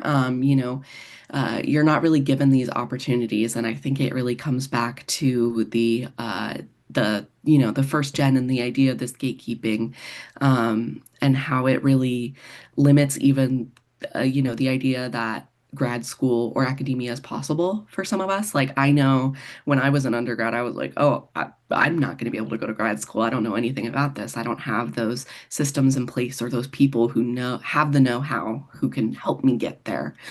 So I think that, also a lack of that mentorship a little bit also kind of plays into it as well. That was a really good answer. I saw Ashley put in the chat as something that actually I was going to talk about. So thank you, Ashley. She put that virtual learning not being seen as valid. And I think this is something that really speaks to me because I did both of my master's degrees via virtual learning. The first mostly because of COVID.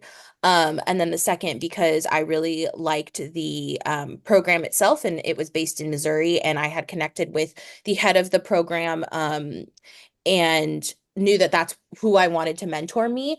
But I mean, there's been people when I tell them like, I got my master's in art history, and they say where, and I say Missouri, and they're like, oh, um, I know that's halfway across the country for me. And it was just as valid in my opinion because dang, I mean, some of you saw me in our writing groups and our study sessions that the lovely people here at Accepted have hosted, and it is just as hard, even though I wasn't physically in the classroom, but I was still putting in the hours of research and writing and learning and trying to connect with my fellow peers and with my professors. And yeah, I think that is something that's a really big deal, especially nowadays when, like, look, we're having a conference right now. I'm sitting here in Seattle, a bunch of y'all are sitting in Oxford, and yet we're still able to connect just as legitimately as if we were all in the same room. And I think that it's important to recognize that like our world is different now. Where technology, has its limits and is kind of annoying, but it also brings us together. Like I would have never met so many of you amazing people without technology. And why isn't that as valid as if we all went to the same school?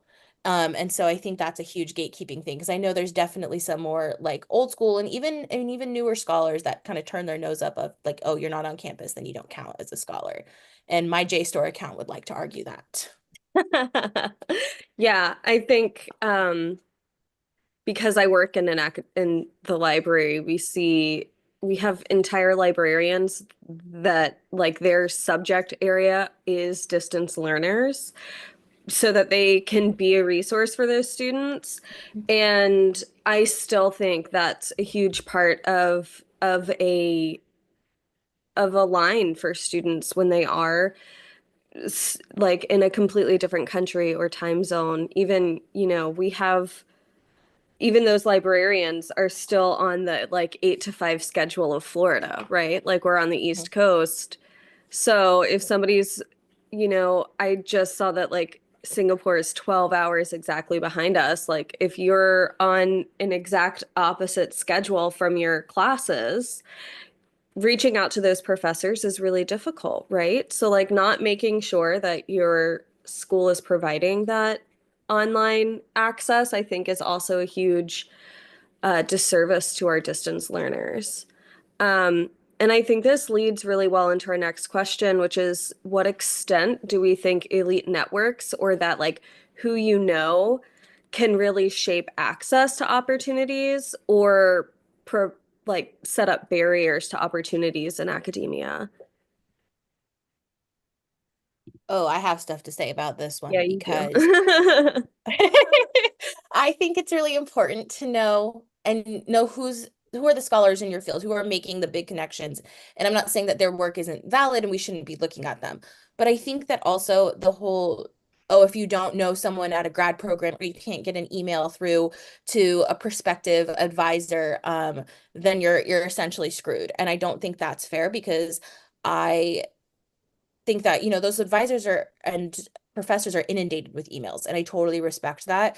But like they should still give you a fair chance. And when I graduated in 2013 from UW, I really wanted to go to grad school and go and continue and get my PhD in art history.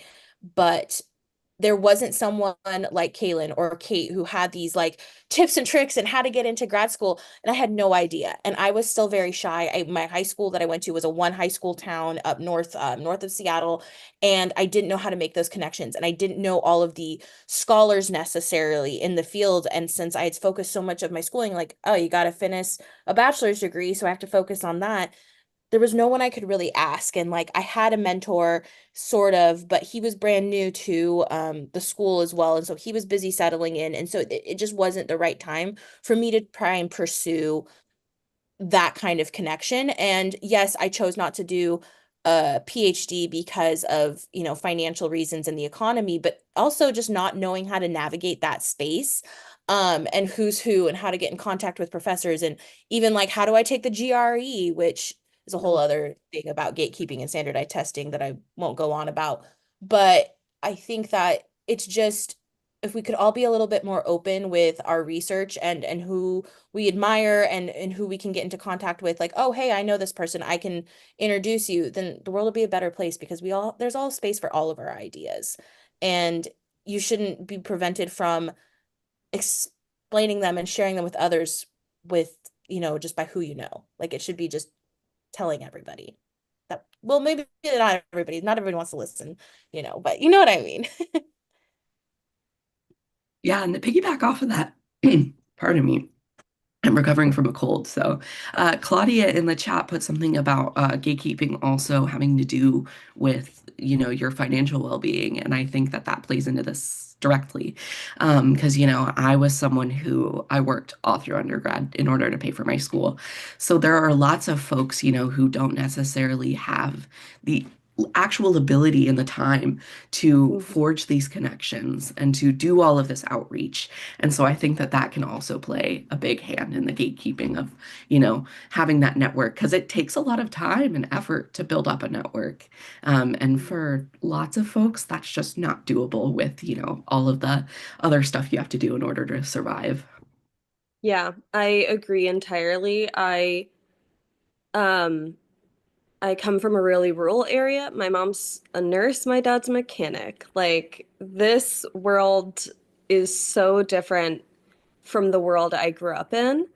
And that generational wealth that comes into academia that we see, I think is a huge part of the gatekeeping. And it's not just like getting through the door.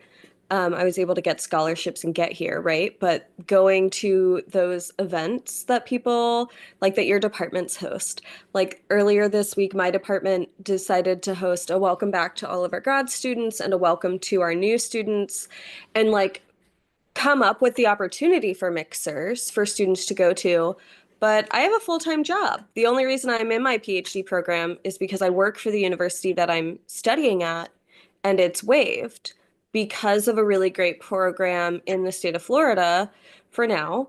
If you work for the state or you work for the universities, you can go to 2 classes a semester and it's covered. And that's amazing. We love that opportunity because I know a lot of people who are getting higher ed opportunities because of it.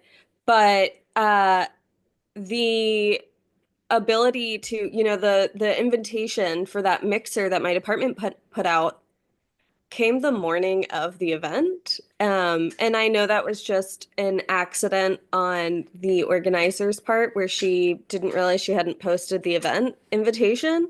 But like I didn't have the ability to leave work early that day and go attend the event because I only have so much time that I can take off, right? for those of us balancing the job and academia and like the structured form of academia that some of us are in. Um,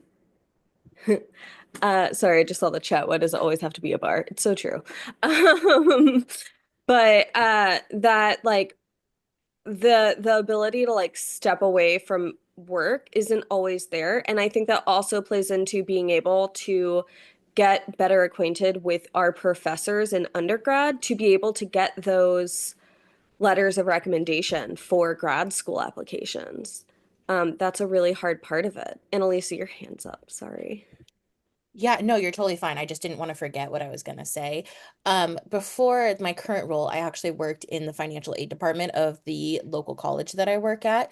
And I recognized that I had a very good opportunity to be able to pay for school out of pocket with my undergraduate degree because of um with my dad passing left money for my sister and I to go to school. And like obviously I'd much rather have my dad here, but like at least I had the opportunity to go to school without taking out loans. And seeing all of these students, and our local community college is not, it's not extremely expensive compared to some colleges, especially the state universities, but it is still a financial burden for a lot of people. And seeing how many opportunities there were for funding for different groups of students, including undocumented students, which is something that I think is super important. Washington State, thankfully, has state funding that all you need to prove is that you've lived here for a year, and that's it. There's no citizenship requirement. It's, did you live in Washington for a year? Do you not have a bachelor's degree already? And that's it. And so trying to help educate students when I could on the different opportunities and scholarships and things that they could apply for was something that I really thought carefully about and was really passionate about, to make sure that they knew that like you don't have to pay the sticker price at this school. You just need to fill out this form. And yes, it's a stupid form because it's government. Like we're all, if it's a dumb form because all the government forms are stupid. But I can walk you through it, make sure you have the right documentation so you don't have to come back and they reject it, and see what we can do and get you that file and get you that money into your pocket and into your student account to cover your tuition. And I think that's really important. And it's something that, at least in my area, thankfully, we're moving towards, is just more student education on financial aid, because thankfully in Washington, there's a lot of good financial aid. It's just, unfortunately, still you need to know where to look. But thankfully, my friends and I in that office are like, we talk probably too much. Probably students probably get a little overwhelmed, but we're like, there's money. You just need to know how to get it, and we're gonna help you. We're gonna walk you through step by step. Yeah. So, and if any of y'all have questions about financial aid in specifically the United States, like always feel free to DM me, because I got too much of it sitting up here now since I worked that job for a while. Doing the Lord's work. Our next question is a little bit spicy, but I also think it's not. But it kind of goes back to that mention of the GRE, which a lot of universities in the United States since COVID have stepped away from.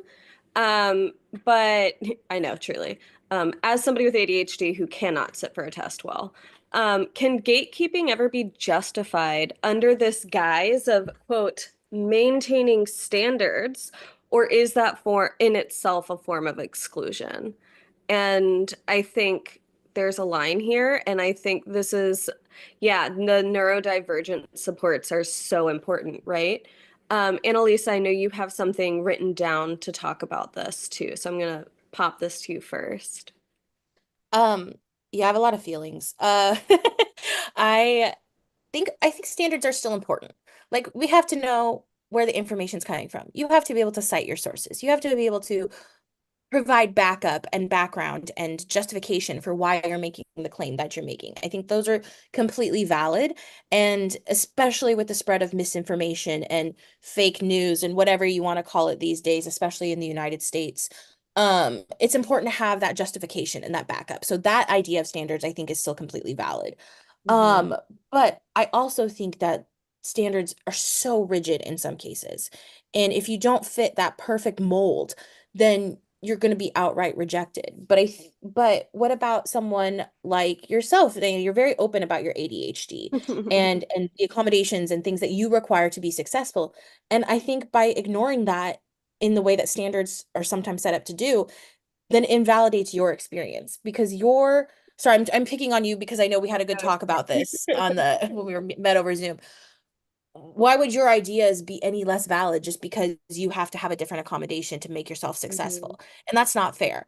And so I think that by having that little bit of flexibility and understanding that everybody's brains work just a little bit differently isn't a detriment to academia. It's actually like this really awesome thing that we can incorporate because if everybody's brain works the same, then the world would be a really boring place. And maybe we'd get along a little better in certain cases, but there wouldn't be this beautiful flourishing of ideas and trying to push ourselves to be the best that we can be and help examine all of the things either, I'm a historian, so new interpretations of the past or people working in the social sciences to see how can we make things better for people and our peers. Then you're going to miss out on so many great ideas if you just say, well, it doesn't fit the mold. Well, no, I don't want to fit the mold. I want to bring something new to the table. And I know that each and every one of us has our personal struggles and our brains work a little bit differently, but that's what makes us such a cool group of people. That's what makes us like this progressive group who's going to go out and change academia because our brains are all just a little bit different. And I think that's very cool. Yeah, I want to echo what Annalisa is talking about how our brains do work differently. Because it is so true. And I think that I agree with Annalisa that standards are important, especially, in the climate that those of us in the US are facing in regards to higher education right now. But I think it's also important to consider that yes, there might be standards, but the effort that it takes for someone to achieve those standards might be different.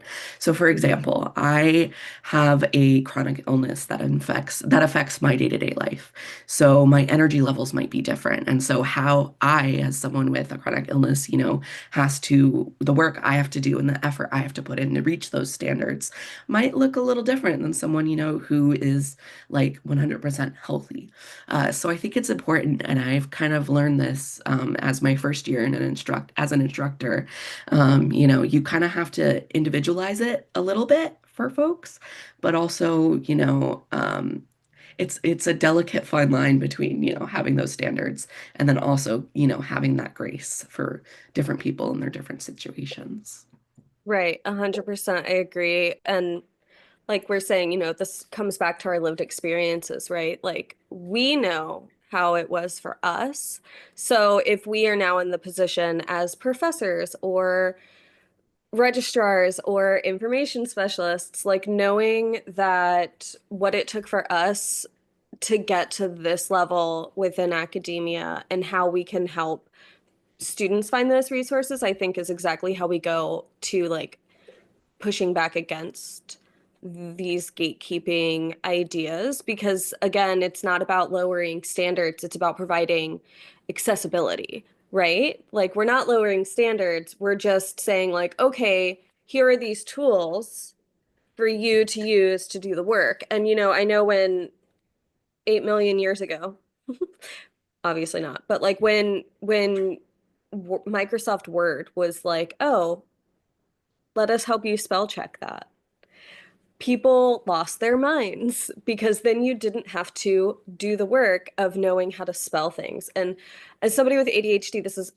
fun fact that I learned like a year ago, but ADHD and things like dyslexia are comorbidities. So I have a very mild form of dyslexia that's mostly dyscalculia. Like numbers for me are not it, guys. I'm a qualitative girly. Numbers are not it. But knowing that helps me now know how to like advocate for myself. And, when I am having an issue or a low energy day, or knowing that, hey, like I had to give this is very specific to me, but I had to give a presentation for a final paper one year. And my pharmacy didn't have any of my medication available, including my anxiety meds. Guys, that was the most, like, no ADHD, no anxiety meds, the most chaotic academic presentation of my life. It was hilarious. But I stood up and I was just like, hey guys, just so you know, I've been off my meds for 2 weeks. So buckle up. And my professor was so kind. And he I was love like, you. you've got this. As someone But who like, also takes anxiety meds, I feel that on such a deep level.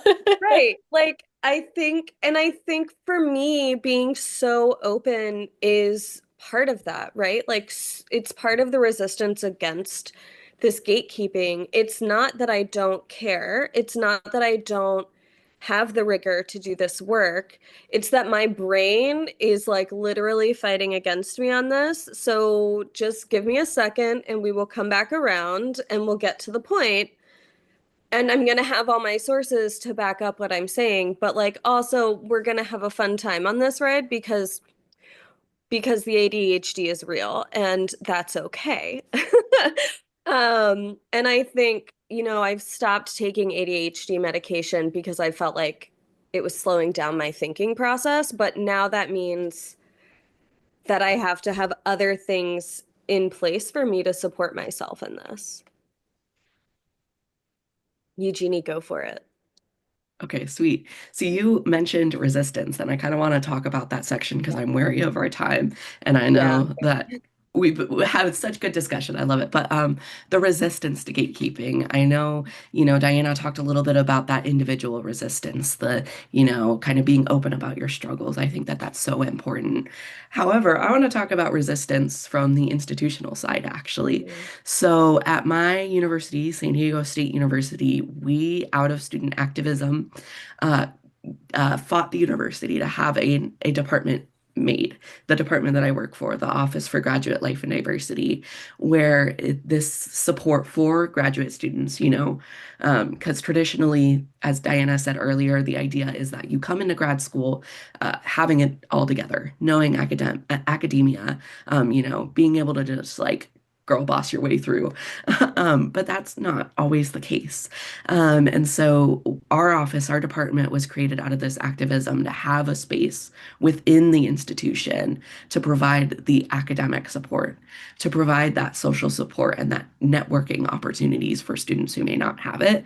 And I think that, you know, while the individual resistance is such an important and key part of fighting gatekeeping, you know, when you have the institution on your side, it can make it feel a little bit better. So I just wanted to shout out my department just because it is my baby. I've been working there since freshman year of undergrad. So I think that, you know, if you have the ability to kind of find those places where you can advocate with your institution, you know, so for example, we have a really large student government that is really hard at work advocating for our needs. And part of that is our graduate student government, which is small but mighty. So I think that, you know, finding those opportunities at whatever institution you're at, if you are at an institution, is super important.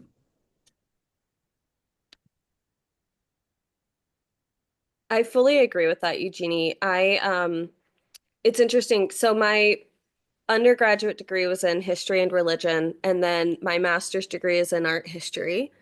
And then yeah, woo. And then I hopped over to museum education and visitor-centered curation, because I didn't want to stay in academia forever. Wanted to, sorry if you hear my dog barking. But I uh, wanted to learn how to be a better curator. And my department is so different. I'm at the same university I got my master's in, but the department from art history moving into museum ed is within the art education department. So my professors are now pedagogues. They're educators of educators. And the approach is entirely different. And something that I've learned that my department does that not everyone else does, we have a class, we have, you know, an entry level exam called the diagnostic exam. And it's like a miniature version of our comprehensives. So we have our feet wet about what comps are. And so the exam is set up in exactly the same way. And we meet during that semester literally over like a lunch break, 1 hour a week. It's not for credit, so you don't have to be there. And that entire like meeting time was a professor telling us what the next 5 years of grad school will most likely look like for us, and how the department tends to work for other students. And this is what it'll look like if you get your PhD in 4 years. This is what it might look like in 5 years. If you take longer, that's fine. Everybody has their own personal journey, especially in the PhD program. You know, I'm entering year 5 and I am just now setting up to take my comps because I work full time. And so for me, my path is completely different from everybody else in my cohort, but we're getting there. Shout out to starting our comps on the 10th. But like, I think that part of this is also the department that I'm in is so focused on community education and teaching us how to make it work, make it through this process from the beginning. Like, this is like semester number 1. They're like, this is like your 5-year plan and what it might look like for you, with the caveat that it's going to be a little different for everyone. And I think that is an amazing way that my department has really helped like demystify what academia can look like. And really help us like get started. And Elisa, go for it. So this is where I wanted to put my shameless plug in my Yes. resistance. So this is actually how I met a lot of people through Accepted. So back in 2019, I was super bored. I worked for Microsoft, but they kind of forgot about me. And so I had maybe 10 actual hours a week of work. I know it was like a dream job for a little bit, but I am someone who needs to be constantly doing something. And so I started this little YouTube channel and Instagram called Accessible Art History because I just wanted to talk about art history, and I'm pretty sure my parents were really sick of me telling them all my fun facts. But at that point, gosh, I was 28, so they're probably like, we've had 28 years of this, we're done with you. So I was just like, maybe I'll just talk to people on the internet about art history. And my goal really was to just share fun facts about art history and artists. And I didn't know how to make a YouTube video. I literally started off with making videos in PowerPoint, because I figured out how to do that with some Googling, and it's now become like a thing. And I still don't do it. Like, I wish it could be my full-time job. It's not, but I've met so many amazing people through it, because it turns out there's a lot of history nerds on the internet. And I've kind of built up this little following. It's not huge because I just do it for fun, but just hit 15,000 subscribers like recently, and I'm like still shocked that there's more than 3 of you that like want to listen to me talk about art. But I realized it kind of became bigger than just Annalisa's bored and wants to talk to people about art history. I've gotten so many comments from people of like, I wish I could learn this in school, or I didn't know that about Leonardo da Vinci. Thanks for sharing. And I'm just like, oh, so people actually do want to learn about this stuff. And it just became this like epiphany, especially during COVID. It became like a lifeline for me because I was able to talk to people who had the same interest as me without engaging necessarily like out in public where the virus was. And so I fell in love with creating easy to understand. I try and use as accessible language as possible, just like, hey, today we're going to talk about Bernini. He was kind of a jerk. Could he sculpt marble? Absolutely. But, he also like sent someone to like beat up his mistress when she started sleeping with someone else. So like, he's not a great guy, but let's talk about it. And so it's that kind of language that I think is just so important, because it doesn't have to be all about like chiaroscuro and sfumato and all that stuff. It can just be like, yeah, I like this painting and here's why.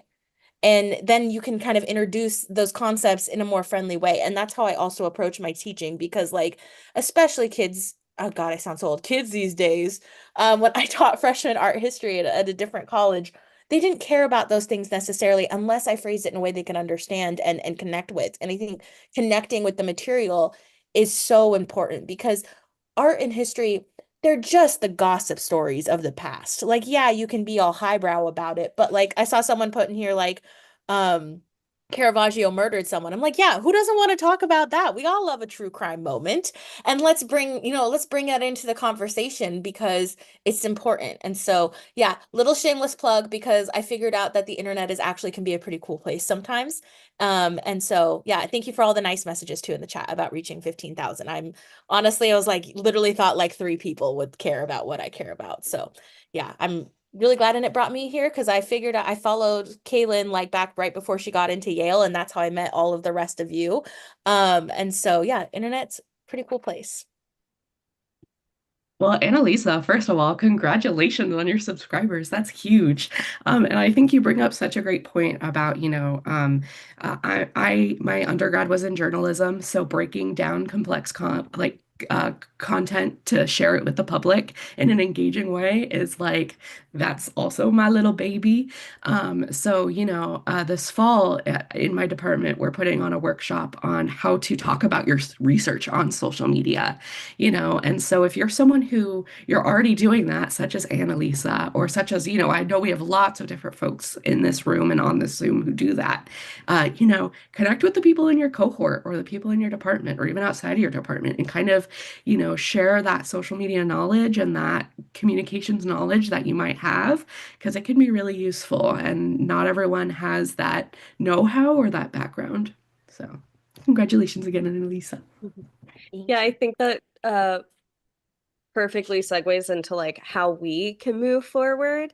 And I think that's exactly it, right? Like Caitlin was saying earlier with the first panel, these panels go together so beautifully, but like how we can share our research, especially outside of the ivory tower, in like a really accessible way where like our friends are and our parents and our families are, and telling them like this is what I do and this is what my research looks like, but also like here's some fun facts that I learned about Artemisia Gentileschi because like she will forever be my favorite artist. If you haven't seen her rendition of Judith, please look it up. It's amazing and violent, and I love it. Um, but it is one of those being able to share. Sorry, my brain just ran 5 miles ahead of me. Being able to share our knowledge outside of, the paid for journals, which none of us see that money anyway when we publish in a journal. They get all the money for the hits. And it's all coming from our libraries anyway. So like sharing it out to where everyone else can get that access, knowing that you have done the research, like I think that's also part of this conversation of scholarly rigor, like being able to share where you're getting this information and how you've gotten to this point is also important. And I think that's the benefit of things like Substack, but also like YouTube video essays are so great. And like sharing that on socials, I know we have a spot in our spots, in our profiles on Accepted to share our social media platforms. And I think that's a great way to follow each other and really support each other in this way. Annalisa, go for it. And I think that's a great segue. So thank you for kind of what I was thinking for the looking forward ideas of our panel of there's a startling amount of censorship happening like as of just 2 weeks ago and this week in the United States specifically. I don't know if you all have looked at what's happening with the Smithsonian and its associated museums, but it's really bad, guys. And so I think that if all of us can speak up, and I know we're not all historians that would, be within the Smithsonian sphere, but whatever your research is, speak up with it. It doesn't have to be huge. It doesn't have to be anything like crazy. Like even if it's just sharing it with our friends here at Accepted, then you're getting it out there. You are fighting out against censorship because yes, there are very bad things that have happened in American history. We all know. But there are some really amazing good things too. And if we just focus on those, then we're never going to get the full story. And I'm using that specifically because of what the current administration is talking about with removing slavery references and how we talk so much about how bad America is. No, yeah, we did a lot of bad stuff. We got to talk about it. But we don't have to talk about it in the expense of everything else, the collective story. And so I think by sharing our research and putting it out there, even if it's just you share it on your Instagram stories, like, hey, this is what I'm working on today. You are fighting back against censorship. You don't have to make a YouTube channel like I do because really I just talk too much and I need an outlet. But just get your knowledge out there. You are valid, your work is important, and you're fighting back against the system that wants to gatekeep us and keep things behind an ivory tower. Don't do that. You're awesome, whatever you're working on. I know I have so many friends here at Accepted that are working on things that I never even thought possible or never even learned about. And it's made me a more curious individual. And I just think that's so cool. And Stephanie put these times call for courage, especially in academia. And I think that is just a beautiful summation of what I'm trying to ramble on about. Yeah, this democratization of knowledge production and like I think even like Kaylin's so I joined Accepted after Kaylin on her YouTube channel. Please, if you've never gone into a special collections, watch it. But she has an amazing video on visiting your archive and like what that looks like. And it was just come with me while I go to the National Archives today. And hi, I'm an archivist, and it is spot on. Like, bring a pencil. Most importantly, bring a jacket because my office is literally set to 65 degrees Fahrenheit because of the books and the materials. Like, it's cold. Please take care of yourself. I keep a heated blanket at my desk, guys. So like knowing that like, okay, you can't bring in a bag, but you can bring in a light jacket and a pencil and your laptop, and you can take photos of the materials as long as that's okay with the special collection, the archive, because every archive has its rules, right? So like just knowing when you go in and not being afraid to like stop and ask the archivist in the room, because there's always going to be somebody at a desk for you to go to. Like my job for the next 2 hours is to sit on this desk and do some busy work, but to be here for you, the researcher, so that if you do have a question, I can answer it right there. And knowing that like I went from the museum world into special collections and archives because I firmly believed that we should be letting researchers handle these materials. The materiality and the physicality of what history has is just as important as being able to see it on the other side of glass. So like, let me teach you how to handle it, right? And then come and handle it and work with it exactly right here in front of you physically and enjoy it. Yes, share that video. So everybody go watch that video on Kaylin. Shout out to A Day in the London Archives. Whenever you get ready to start your work, right? But like I think all of us sharing that exact type of content of like easy day in my life as an academic, as somebody who works in the registrar's office at this school or somebody who teaches, like just showing people what we do, I think is a great way to even just start like taking down these blocks that are causing gatekeeping within academia. And I think it's great. Social media is like perfect for it. And I think we're out of time because I we think all are so very too. I'm passionate sorry. about this. So no, it's all good. But yeah, thank you everybody for listening to, especially me, mostly me ramble because I'm very passionate about that and that's how my brain works. But thank you for having us today. Yeah, shout out to Amber for Yes, dropping thank all of the you. links so quickly.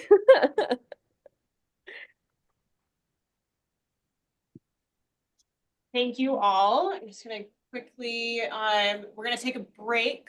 Yes, come back in 15. Okay, brilliant. We'll be back here in 15 minutes. I desperately need some caffeine.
Then we can do Right, it. Emily, And then, Dan, like, Jazz, can you hear me? knowledge, or you have this very privileged circle. Jazz.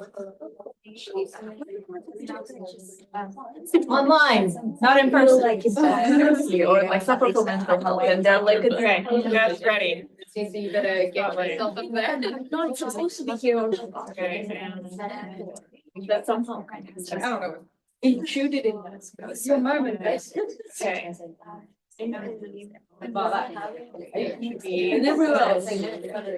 Yeah, and then the math things. Yeah. I mean, there's so many like things. And then Do you have things written or are you just?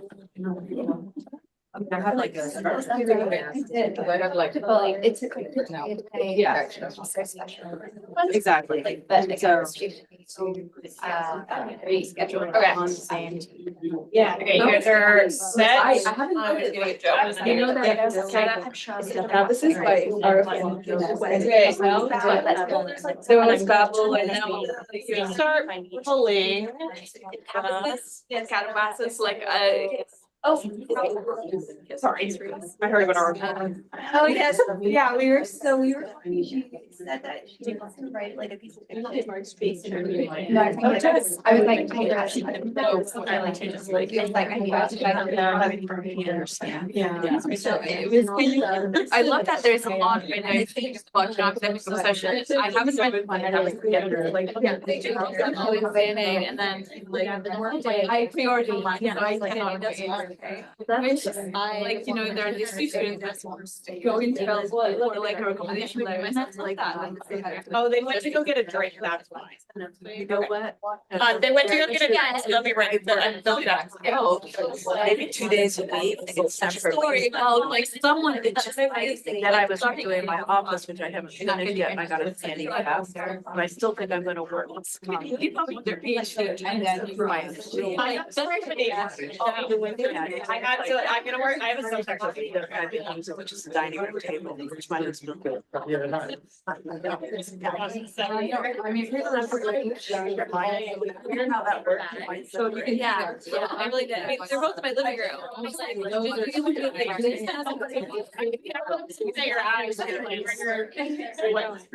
Okay.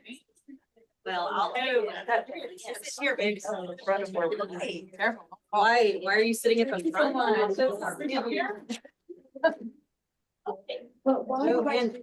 Why are you sitting in the front, honey? Because that's what we signed up for. Yeah, that's right. Yeah, okay, maybe not. Later. Oh, what? Awesome. They can hear us. They probably think so. All right. Say hi. Next time. Would be the first. I'm so sorry. I definitely forgot. I haven't bought. We're ready. All on you. Yeah. Got it. Absolutely started off being content creator who lives in here. Naturally films. You know, I was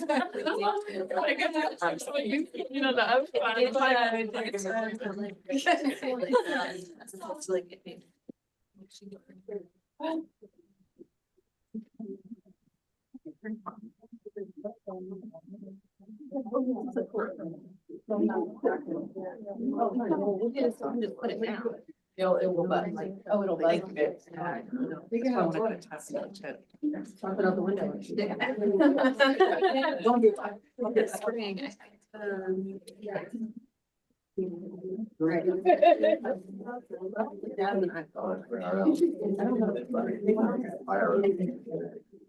Dad, can you nod your head if you can hear us? Oh, that's. So then you're so.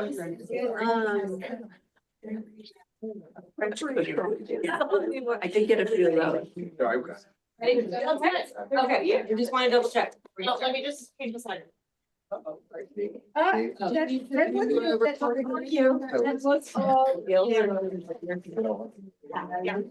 that's what they call my going. Well, we're doing it on. So you're good. Oh, Okay, gotcha. Never have you on my bedside. Yes.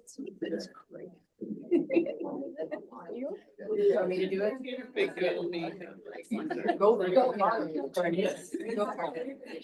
Good afternoon, everyone. Thank you so much for coming to this session. This is the final panel of the day on celebrating and supporting non-traditional academics. Why don't the two folks online, Jazz and Emily, why don't you go ahead and introduce yourselves and tell everyone how you're academically situated and where you're from, what time it is for you, all that fun stuff. I can start. So my name is Jazz. I am located in Lexington, Kentucky. So it is about 10:50 a.m. In my time zone.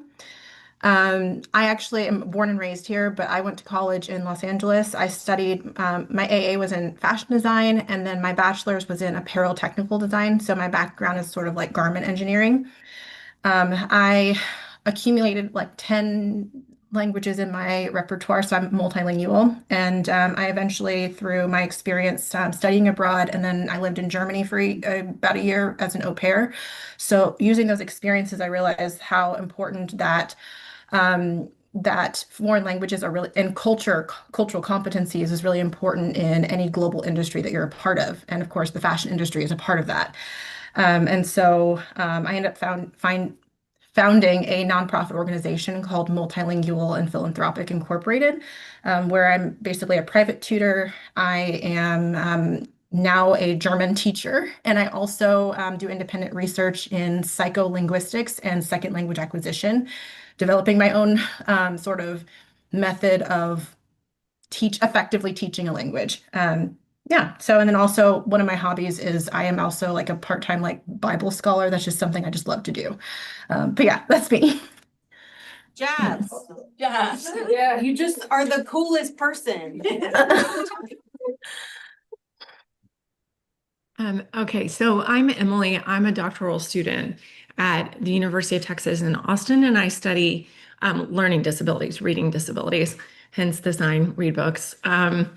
I am also a dyslexia tutor, so I work with students ranging from early childhood into adulthood to learn to read, individuals with dyslexia or reading disabilities. I research reading. My undergrad degree is in history, in World War II German history.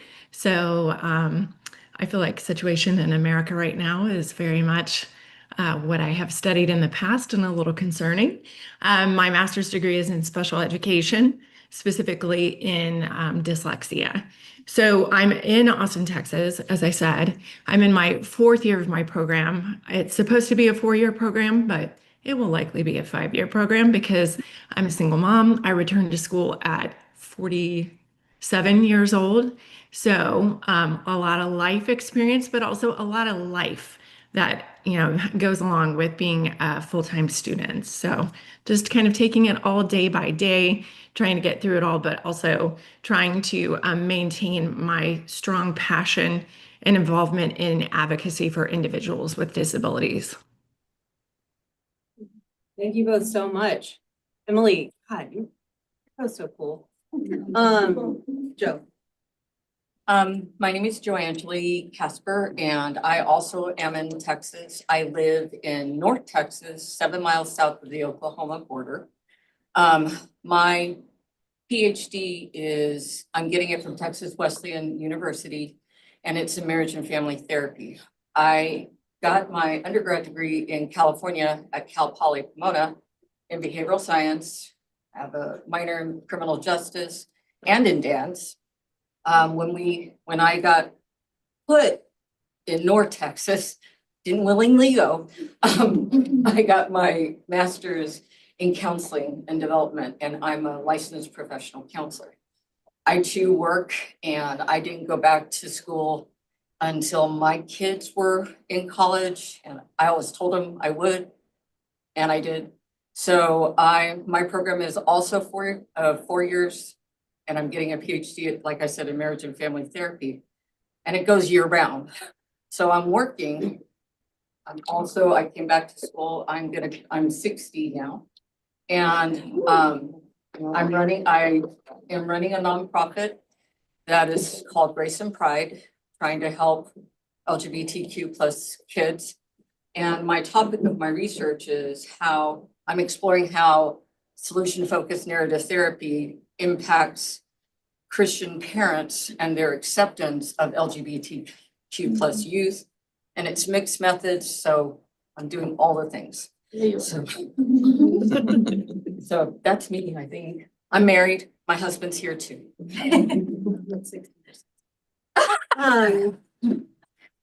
My name is Hannah. I don't remember what the prompt was that I made myself. But my name. Yeah. My name is Hannah. My undergrad is, I did undergrad at Georgia Southern University, which is in South Georgia. And that was a lot of fun. I have a double major, English literature and technical writing. I have a minor in religion. I immediately went into a master's program and did a master's in PA, public administration. I immediately went into a PhD program in public policy, and that was terrible. And I left when I was ABD. And then I had to be in therapy for several years and retreated to Seattle and then worked in healthcare. And now I'm back. I work at a medical school now, and I'm in a PhD program in math and science education. And my research focuses on how we train physicians, specifically clinical skills training as it pertains to neurodivergent students. It is not something that is done well, and it is something I'm highly critical of. And so I'm very popular at work. And yeah, so like I'm deep into med ed, and I transcend into science ed. And that's super fun for me. She's fabulous. Kristen. Hi, I'm Christy. I initially, my career pathway was going to be in theater. I went to a vocational college for theater school, and I dropped out after a semester due to some mental health crises, and I thought, that's it. Any kind of further schooling's not for me, but I ended up basically just wanting to hang out with one of my best friends at the time, and so she had a gap year, and she was going back to college, and I thought, well, I'll come too. So I literally just applied for the exact same thing that she was doing, just so that we could hang out basically for another 2 years or so while I tried to get my life together. And then I discovered I was actually quite good at school when I actually, liked what I was learning about. So I'm from Quebec, Canada originally. So we have something called CEGEP, which kind of is like college, but it's very unique to that specific province. So my concentration was in general and social sciences. I thought I was going to be a primary school teacher because most of my career work is with children. And then when I got to applying for an undergrad, I have always loved books. And everybody told me don't do something with books because, like, what are you going to do with that? What kind of job's going to come from that? So I did an undergrad. I did two simultaneously, one in English literature and one in applied psychology. So then that way people were like family. If they said, what are you doing English literature for? I was like, oh, that's for fun. The psychology is what I'm going to do. Got to the end of that, graduated, and decided psychology was absolutely not for me. No offense. I was just like, I cannot do that. I will burn out in an instant. But I really wanted to do a master's, but I didn't know what that even meant. I'm a first generation student. I didn't really know what even came after an undergraduate degree. And so I moved countries instead. So I moved from Canada to Scotland in the same week of my convocation. And that kind of also put an end to education for a while because I simply couldn't afford the international tuition fees. I wanted to the first year that I did get over here, and then realized that was just not possible and that there was no kind of funding for international students. So I put that on the back burner, got married, just built my life in Scotland, did life. And then eventually I just couldn't resist it anymore. So I applied for 2 different degrees. I did the same thing basically as I did in my undergrad. one that was like the responsible thing, and then one that was the really, really fun thing. So it was something to do with youth development, because again, that was kind of where my career was taking me anyways. And it was in conjunction with a job that I was applying for. And when I didn't get the job that I was applying for, I thought, well, then do the thing that you like really want to do. So my master's is in the Gothic imagination. So that's Gothic literature, Gothic film, and that was from the University of Stirling in Scotland. And that was like the best decision I have ever made in my life. It was a fantastic program. And now I am doing so there was a 3-year gap between my undergrad and my master's. And then basically same thing after the master's. I mean, I did have to pay international fees when that came about. So knowing I wanted to do a PhD, once again, I couldn't afford it because I was still considered an international student, despite living here for quite a substantial amount of time and being married.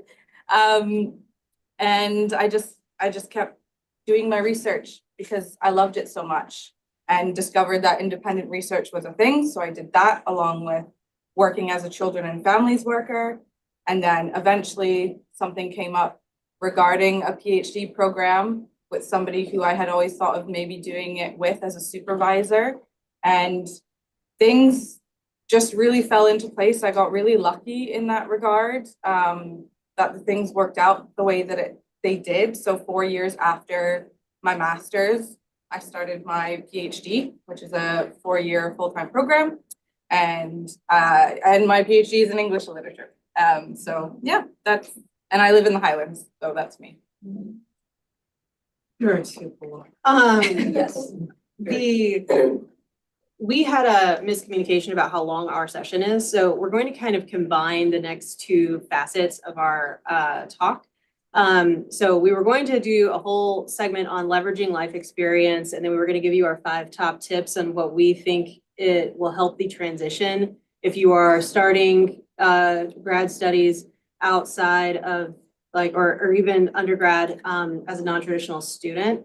So we're going to kind of morph those together. So if it would be helpful, Jazz needs to be unmuted. How do we unmute Jazz? Amber, can you please unmute Jazz? There we go.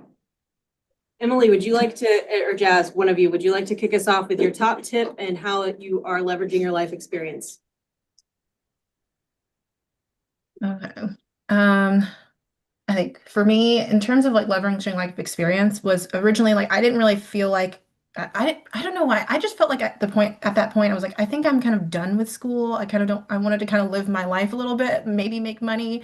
But then like later on, like during the pandemic, when I came back home to Kentucky and I was like, well, what do I do now? And so I started working on all these projects and then I started putting my services out there to teach. I realized that like actually for me to conduct this kind of research, I think that I would need some assistance. So that was my original plan was, of course, like taking all the things that I've already done at this point. So it's not like, oh, I'm just like a person who's trying to switch careers and like, oh, I'm just doing this like for like just the sake of, I mean, you can do that. But for me, it was more so as like, I just felt like because I come from such a completely unrelated background that I was not going to be taken seriously.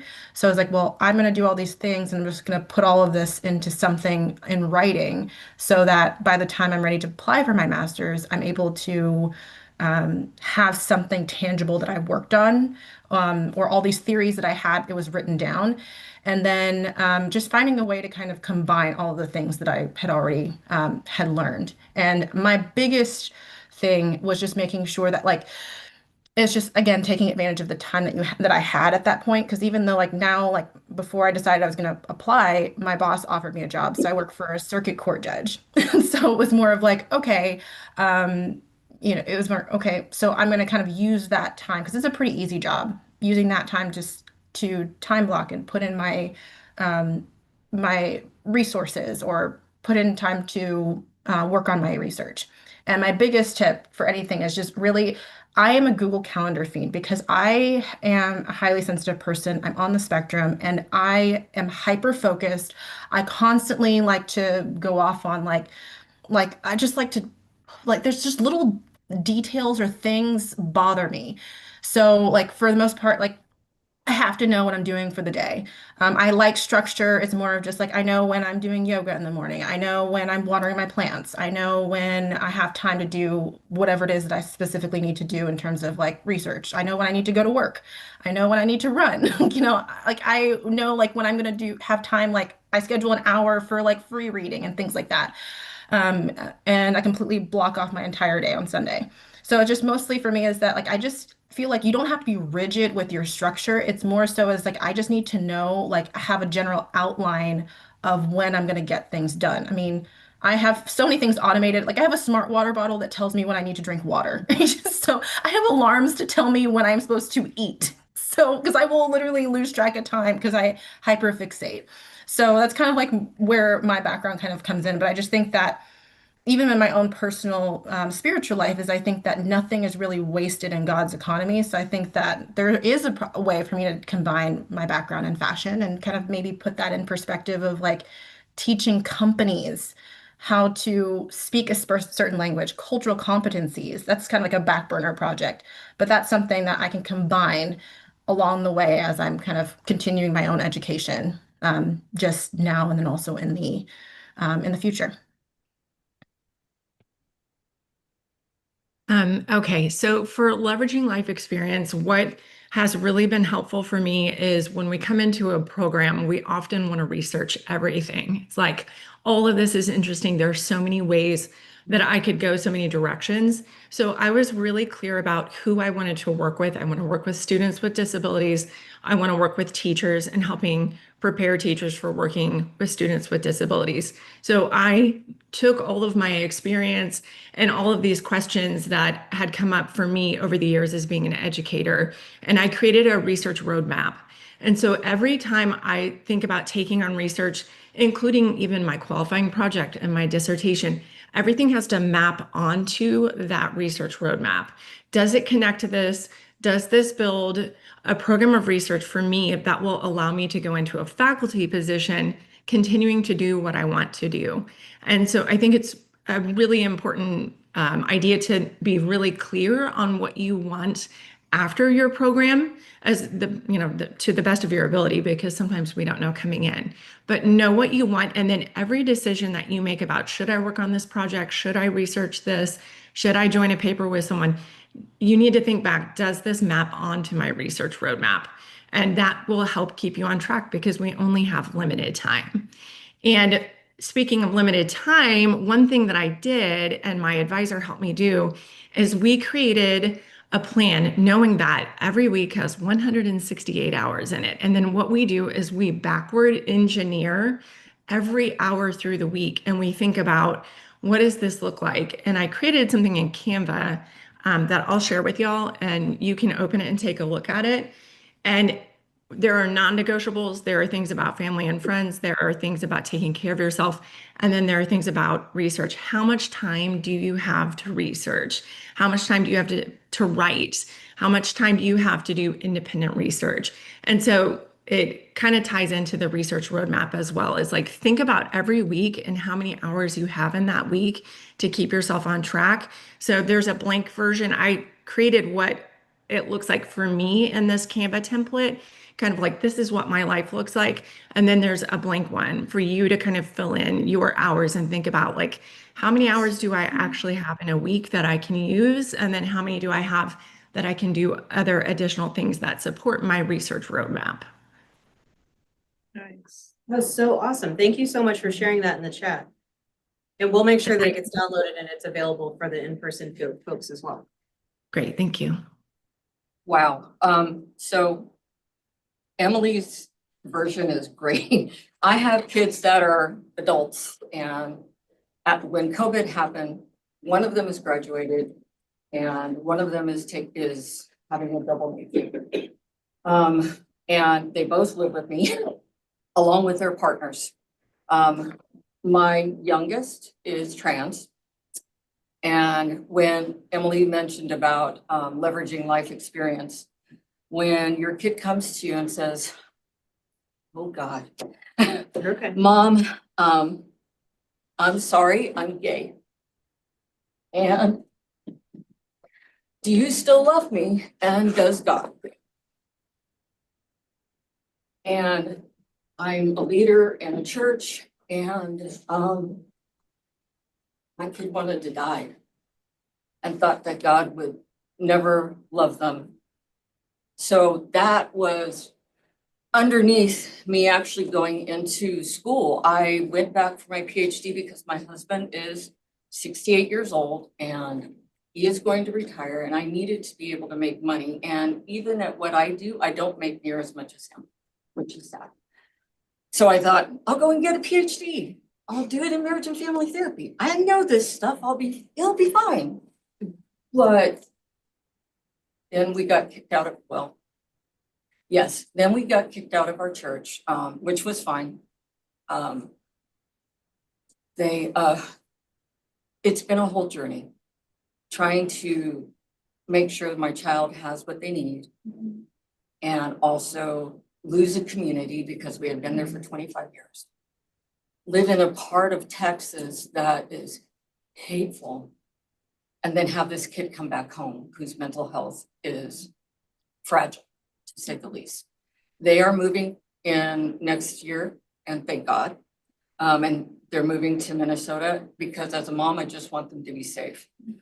In the middle of all of that, I'm in this nonprofit now, and I write grants, and it's grown because, again, the impetus is I never want a mom.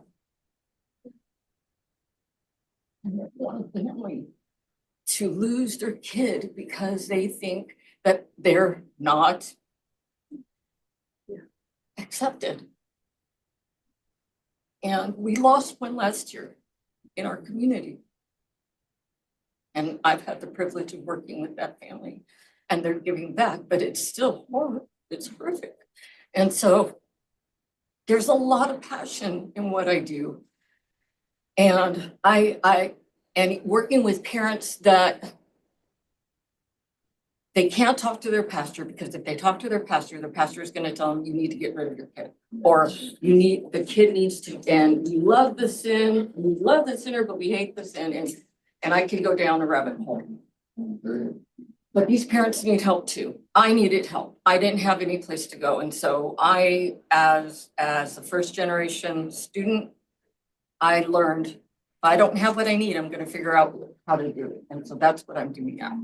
So leveraging life experience, I just keep asking. And if they tell me no, they tell me no, and I'll move on to the next thing. Don't ever be afraid to ask for what you need. And one of my other tips on the other side of the spectrum is if you have young adult children, or even if you have kids young, learning that boundaries are okay. I have a room that I go into, and when it's time for me to do what I need to do, close the door. And they know. And they'll text me, Mom, can I talk to you? I'm sorry. No, can't do it right now. And that's been hard, because especially to my trans kid, because I want to always be there, but they can do it. I have to have faith in them too. And with my husband. Some of you have gotten to meet and know the special man that he is. It's been a journey. So boundaries are okay, and guilt is a concept. It's a construct. It doesn't exist. Okay, we make it exist. So ask yourself, why are you doing something wrong? No, you're putting into yourself so that you can put out into the community. Find yourself a group like this group. I mean, one of the reasons I joined the PH Done program is because I can't be Emily. I have too many irons in the fire, and I need somebody else to come alongside me and help me with the irons. And either Kalia will do that or Polly will do that, because sometimes I get so overwhelmed by the things I have to do. I need somebody to just say, okay, here are the trees, that's the forest. And so this group has been so necessary for me, because when I say I'm a Christian mom with a trans kid, a lot of times I'll get one of two reactions. People will shut down, or they'll want to fix it. And you can't fix what's not broken, because it's not broken. And so don't be afraid to take what's happened in your life, even if it's hard, and let that fuel your passion. I think that's all I have.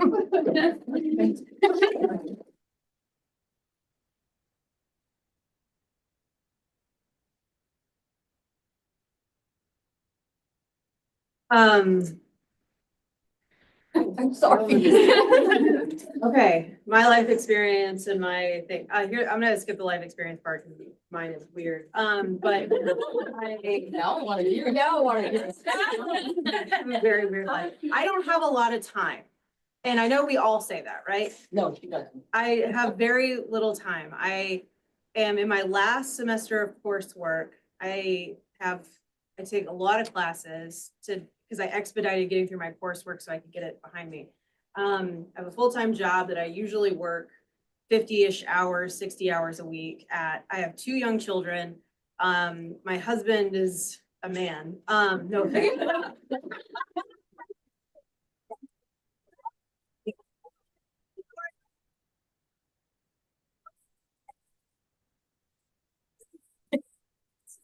Watching this. So anyway, I don't have time. So when I read an article or a book chapter or whatever, one of the most important things that I have done is I have a coding schema that I was going to show you. Is that I picked colors that had representation to me. So I'm like, new ideas are green. Conflict is red or pink. Key terms are blue, or like theory is blue. And then like just general kind of notes are going to be yellow. So I have like this whole ass schema. And so when I go through an article, I code it immediately when I read it, because I know that as soon as I'm done talking about that article in my class, it's out. But I know that in, a year, 2 years, when I sit down to take my prelims, I know when I sit down to write my dissertation, I'm going to need to come back to this article, or I'm going to remember a nugget from it. And when I come back to it, I'm not going to have time to sit there and read the whole damn thing again. Like if you read every word on every page and every required reading, you will never make it through grad school. You have to prioritize. Yes. Thank you. And so if you read an article once, do your future self the favor of saying, okay, I'm taking the time now to do the thing. I'm going to highlight, here's the reason this research is important. Here's the main theory of the thing. Here's what happened, the bits of the findings or the conclusion or the future, whatever. And then you can come back to it. And all you're doing is searching through your own notes. And like I leave in Zotero, you can leave like little notes on everything. I leave notes all the time where I'm just like, this is going to connect to something else later. And I know that, but like, it's not there yet, or that paper hasn't been written. And I leave that shit for myself all the time. I can cuss, right? Yes. Oh, thank God. This ain't monetized. Say it all you want. Really quickly though, to build on that, on Kaylin's channel, which saved my life, was when she did the one about the linking of the GoodNotes and the Zotero and the Notion, because I use all of that. That's my process. Because once you read something, you want to make the notes, you want to know where to find it. You can search in GoodNotes and Zotero and to go back and forth, because my bibliography for my dissertation is done. Yeah. Okay. My structure for my dissertation was done because I knew what I wanted to do, kind of like what Emily said. And then I've just been filling in, and all the tips, the Scrivener, all of it is it. Yeah. Make your process work. Make your process as easy as possible. There's a way to link like Word with Zotero. So when you're building your bibliography, it all connects. But what I was gonna say is that when you're doing this, you go ahead and put your source information into, like if you're using a database like Intermission, if you're just doing a mind map, however you're organizing it in whatever way works for you, build that in your coursework. Yes. Because you don't necessarily know by the time you're writing your dissertation, your chair may be like, go back to this one random thing that you studied 2 years ago. And if you already have it built for yourself, it's the easiest thing. And it'll help with your prelims, because there's going to be random shit on that you're like, this is not my focus, but I have to write about it. And then you've already done the work. So do your future self the favor. I'm a huge fan of just doing your future self the favor. Yes. So that was great. And then as much as you can work your focus into your work. Oh, yeah. do it, Yeah. because I did studies and papers and everything, my sexuality, and don't redo. Your sexuality? You just make it so easy. Thank you so much. My sexuality class. There we go. It was a missing word. It's the ADHD, come on. But anyways, if you can just put it all in, just don't do extra work. It's not, just don't. I'm trying to make it It's your stop. turn. It's a ghost. That's very apt then, to me. Yes, I'll talk about the top tip and then I'll briefly touch on the leveraging. But my top tip is maybe not what people are used to hearing. And my top tip is to slow down, take time out. You don't let the fact that academia goes from, you go from your undergrad, you go straight into masters, you go straight, most of the time you're applying for something as you're trying to finish the thing you're in. And so it's, you know, and I wanted to do that. That was what I thought was the way that you needed to do things, because otherwise, oh, well, if you take too much time out, then you're not going to remember how to work. You're not going to have the knowledge anymore. It's going to be gone. And then by the time you come back in, you're going to be behind everybody else. As a PhD, you're always going to feel like you're behind. So, you know, yeah, don't worry about that. But I think especially in regards from a master, I know that it works sometimes differently in other countries where you can be entering into a master's that then leads you into a PhD, right? So then that can be more difficult to try and take time off there. So the break then between an undergrad and a master's, I feel, is really significant because again, you're at the end of the year, for example, your undergrad, you know, if it's like a 4-year program or 3-4-year program, something like that, you've just done some of the most intense exams that you will have gone through up until that point. And then you're going immediately into something else, right? You need to give your body and your mind a bit of a break so that way you're not going into something already burnt out. Yes. Because I think so many people do that. And sometimes I think for an undergrad and a master's, you can kind of push it, especially in the UK, because it's only a year long. So you're like, I just pushed myself for this year.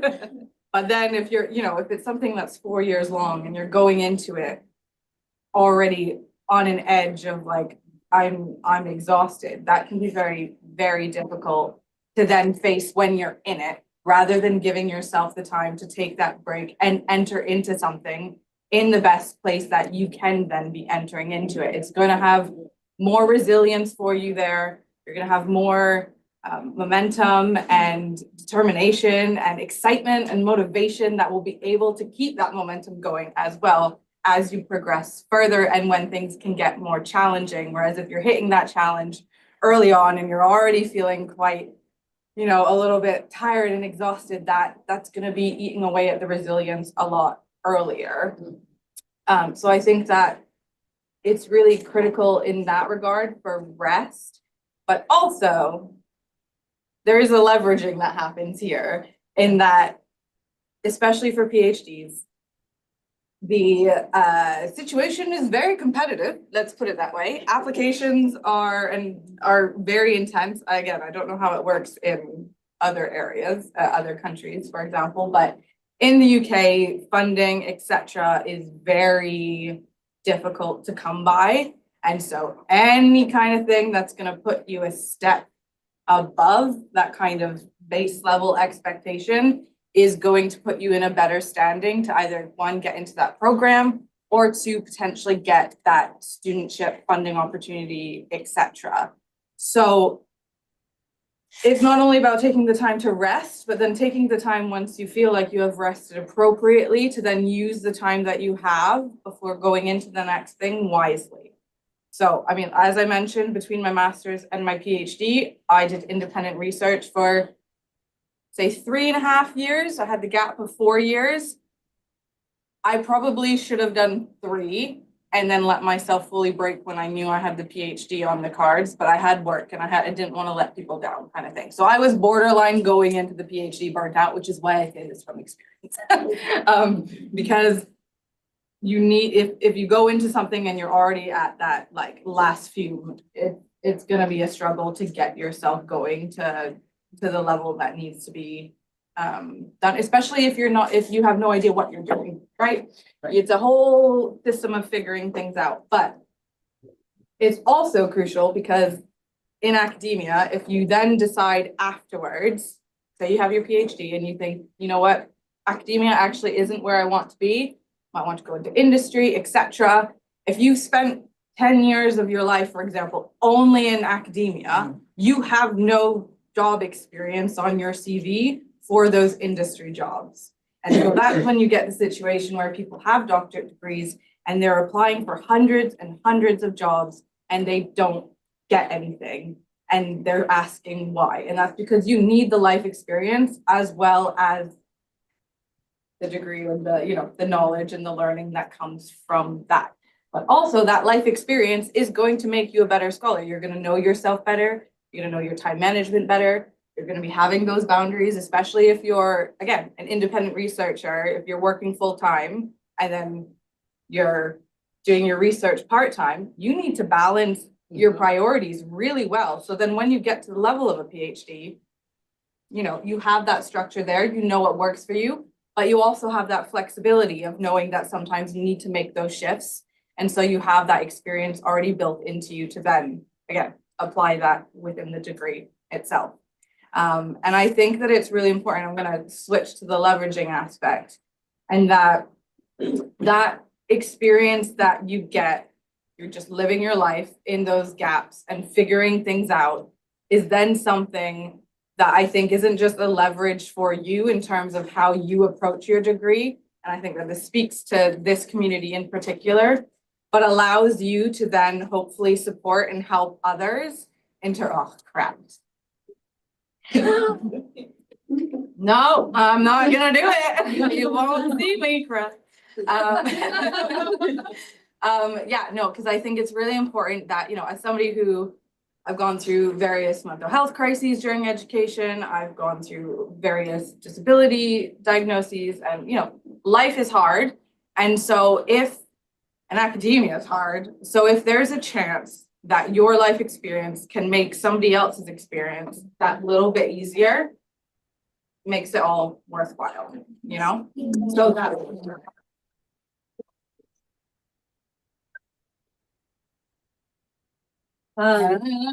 Okay, we're not crying. No one's crying.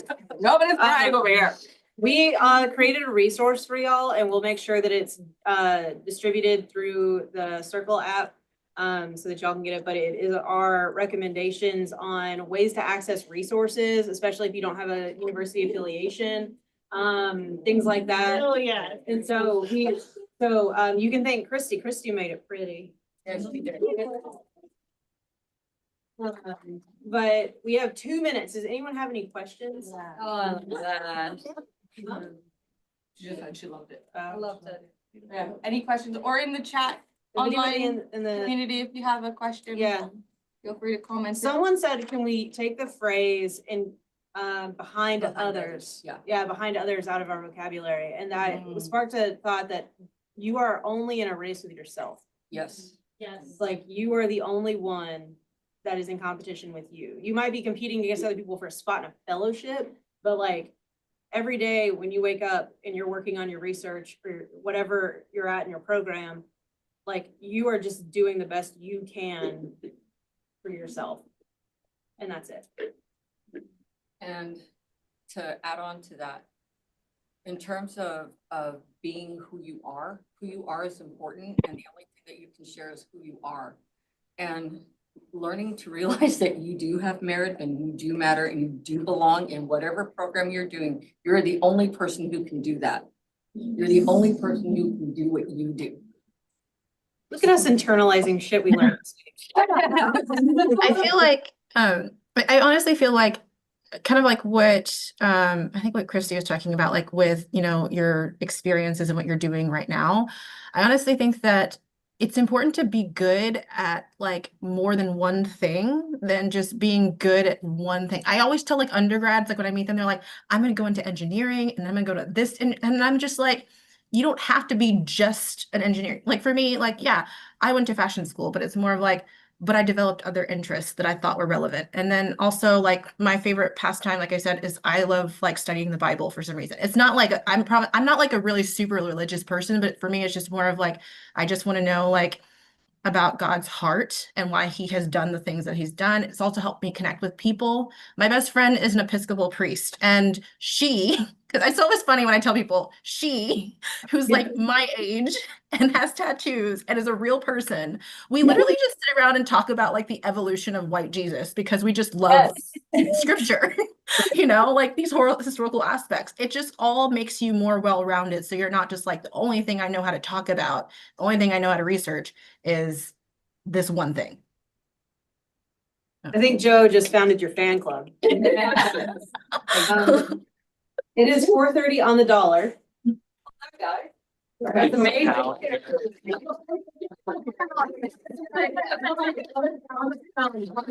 do better next time.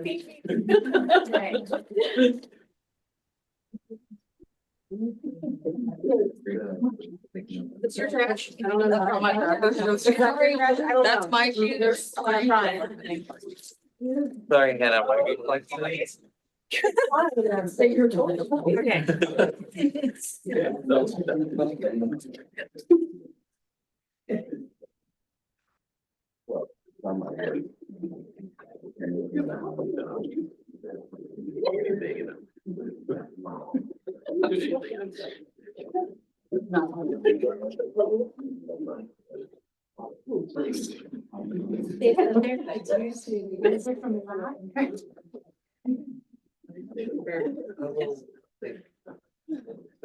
Sorry, no.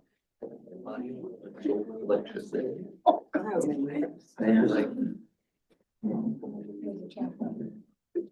right.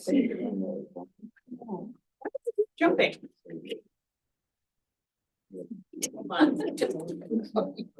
You don't know. Okay, we're good.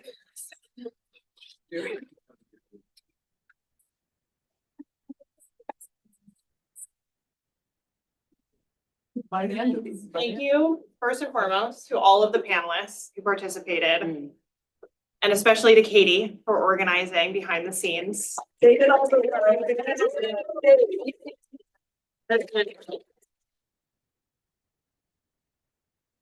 I think that was our best year yet in terms of panels. That was very special. Yeah. And it is part of an ongoing dialogue that we have and accepted. All of you had such important, beautiful nuggets of knowledge and experience that we want to be able to highlight and celebrate. And it's part of this kind of closing out and like telling you a little bit about what we have on the horizon. So we have a couple announcements, a couple of things that we want to share with you all. So first and foremost, we've been running this researchers course together. And we are going to be enlisting our second cohort.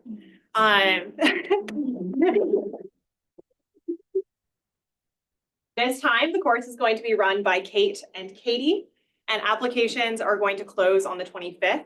This is a structured 4-month-long intensive course to develop your research.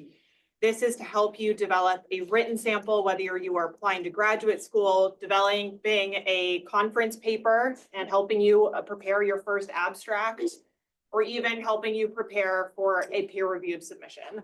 This is ideally for independent researchers or people that are just lacking structure and support. In addition to the seminars and being able to actually come together in the room and go through this course together, you'll also have access to one-on-one support from either Kate or Katie, and you can meet with them throughout the entirety of the course in order to discuss your research, to get feedback, to discuss your ideas. And it is really intended to be that supportive system that you would hopefully get in academia, but many of us don't actually get to experience, especially as independent researchers. By the way, that should say the 25th. That was a typo. Secondly, Kate and I for a long time have been thinking about what kind of additional type of support we want to provide. And we often get people that, you know, book one-on-one calls or like that want a little extra support. And after having done the researcher's course, we realized that there's really like an untapped need within the community to access that structure and that support that you would kind of get in like the PH Done program, or that you would get with a supervisor, hopefully, ideally. That's a knowing laugh. No one from Yale's watching this, I hope.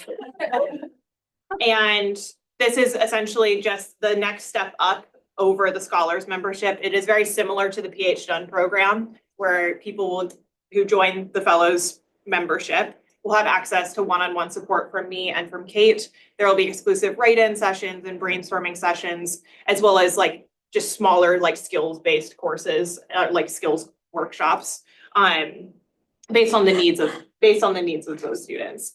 Now, the idea is that you can flex up and down between the scholars membership and the fellows membership. So if you need a little bit of extra support through a specific period of time, whether you're like preparing a submission or you're just like in a bit of a rough time and you just need a little extra guidance, a little extra support, then that is now going to be available to you.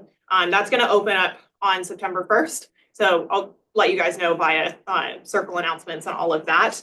But it is not something we're going to advertise on the website. It is something that is only going to be available to those in the community. You can flex up once you're in the community and flex down and whatever it is that you choose, but you're not going to be able to enter it from the outside. We really want this to be a special resource for you all, so that way you can get the support that you need.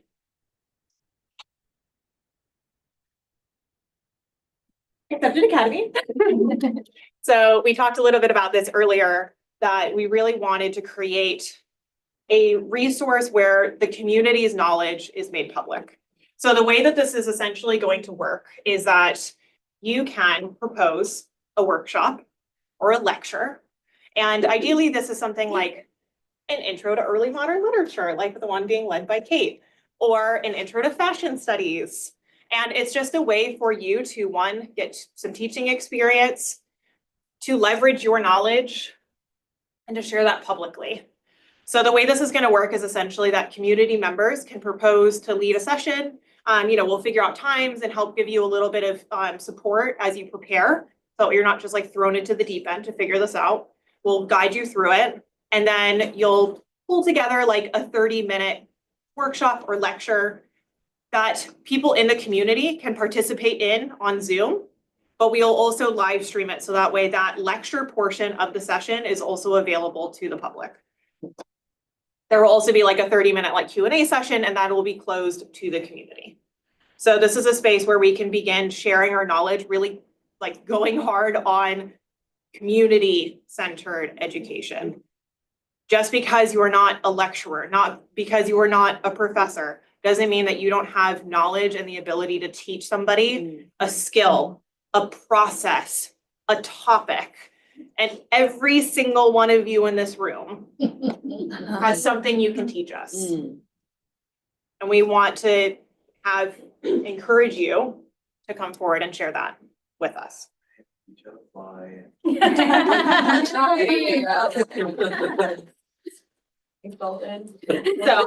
to get us started, you'll notice that on the Accepted Academy events page, we also have a couple of events lined up for the first week of September. Now, this is something I went to Kate with as an opportunity to kind of get people like excited about Accepted Academy's events, but it's also a way for us to give back to you. So this week is going to be in collaboration with scholars and organizations that we have seen have such incredible benefit. First, we have a Getting Organized workshop with Paper Republic. One of our partners that we'll talk a bit more about in a second. And then on Tuesday, September 2nd, we have a public speaking workshop with Ultra Speaking. Now, public speaking is something that we all hear oftentimes and don't feel terribly confident in. Now, Ultra Speaking, speaking from personal experience, they do these courses where there's like games and exercises to help just get you out of your head and get you kind of like into autopilot to learn how to speak and learn how to find your voice. And it's not just about standing in front of a room and being able to present. It's also communication, small talk, being able to talk about your work and the impact of it, being able to deliver that message and have it received. So we'll be doing that session with Ultra Speaking. On Wednesday, we've got a session with Dr. Andrea Severson. She is not only a writing instructor at Arizona State University, she is also a romance novelist. And she's going to be sharing how to develop a writing practice. So whether you want to learn a little bit about creative writing, or it's learning how to develop a positive relationship with writing for your research, that workshop's going to be incredible. On Thursday.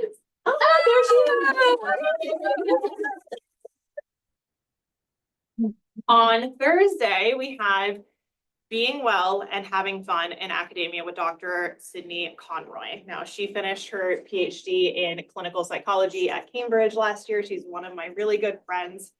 And she kind of started this movement on Instagram, which is like the slow and soft academia process, and is about embracing your own kind of natural rhythms and finding joy in the little moments and like finding those really like enjoyable hobbies and things throughout your PhD, throughout your studies. Because so often we are taught that like it has to just be one thing, and it does not. Your experience should be a holistic, all-inclusive, and hopefully joyful experience as best it can be. And then finally on Friday, not to toot my own horn, but I'm a little bit of the reset girl. So I'm going to be hosting a mindful reset where we're going to talk about our reflections. We're also going to look at identifying patterns in how we work and how it is that we can embrace those patterns rather than trying to fight them and thinking that they are wrong. So if you call yourself a procrastinator, we are going to be eliminating that word from your vocabulary.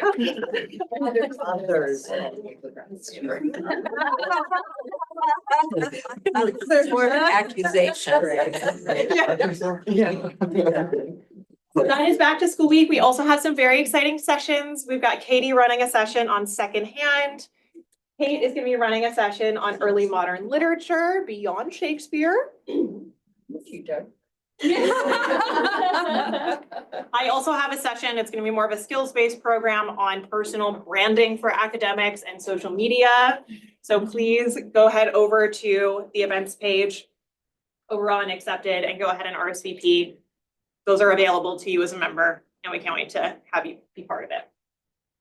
Don't forget Beginner's Guide to Journaling.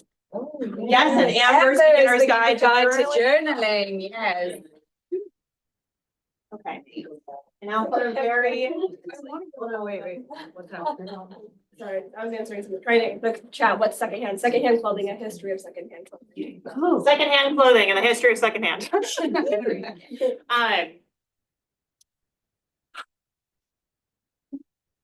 I need you here with me for this. And then lastly, not the last announcement, but the last announcement I will be making is that Kate and I have had so many conversations about how we can give back to you all and how it is that we can make Accepted more accessible to people in regions where you might have financial difficulty, the conversion rate makes things challenging. And so we are announcing today Accepted scholarships.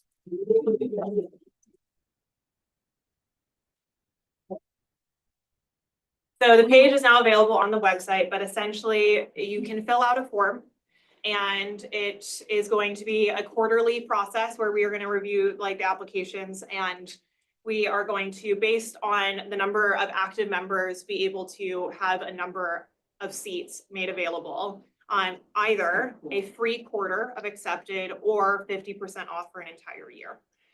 This is something we really wanted to do in order to get back to the people that don't have the ability to be part of this.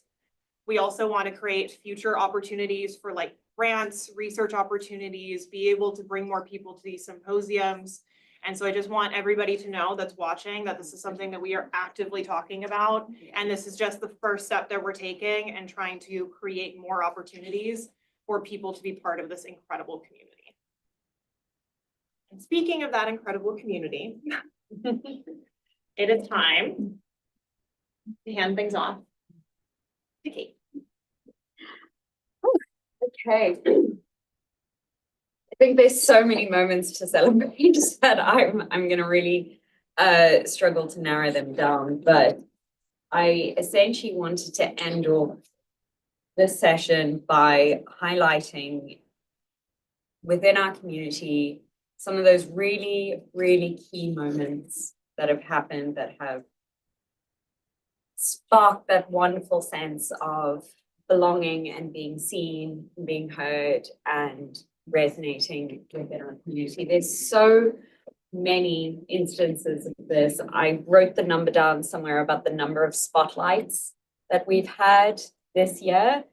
But actually, the one thing that I really wanted to pull out of that was the number of comments in the spotlight. And that support, which, if I remember correctly, was over 4,500 comments on the spotlight page, celebrating people's accomplishments, celebrating those beautiful moments that we've had in the community. But one thing that we wanted to do, and we've been working towards doing for a while, is celebrating a particular scholar within our community that brings together this idea of belonging, inclusivity, running these study sessions, but also just providing that really caring and supporting framework. And we opened up nominations for our first inaugural Golden Scholar Award this year. This is supposed to celebrate those people in our community that really take a step to making it what it is today. And it was something I spoke to Katie about a long time ago. It was actually her brainchild, and it's something that I just think is the most wonderful opportunity to give back in a small way to some of the great members of our community. You know her as the stretch and hydrate girl. Yeah.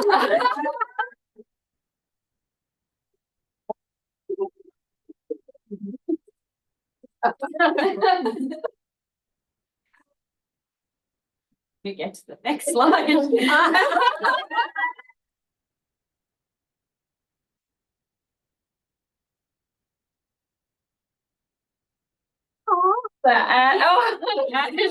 I want to invite you to unmute and come up and say a few words as our inaugural Golden Scholar recipient.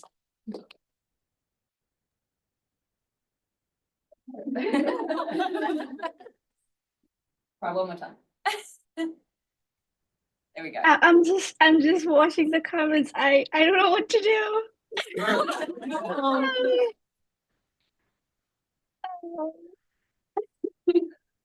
Cry. Okay. I'm getting. Okay. Thank you for your help. So I actually have something prepared, but it's like I just want to cry. Good cry. Okay, so the last 2 times I did this, I made people cry. So I'm gonna try not to do that. Most of you don't know this, but there was a time when I used to host sessions for 6 to 8 hours every day, 6 days a week, to the point where Kate messaged me and asked me to stop it and threatened to kick me out. And now she's giving me an award for it. So, moral of the story is don't listen to Kate.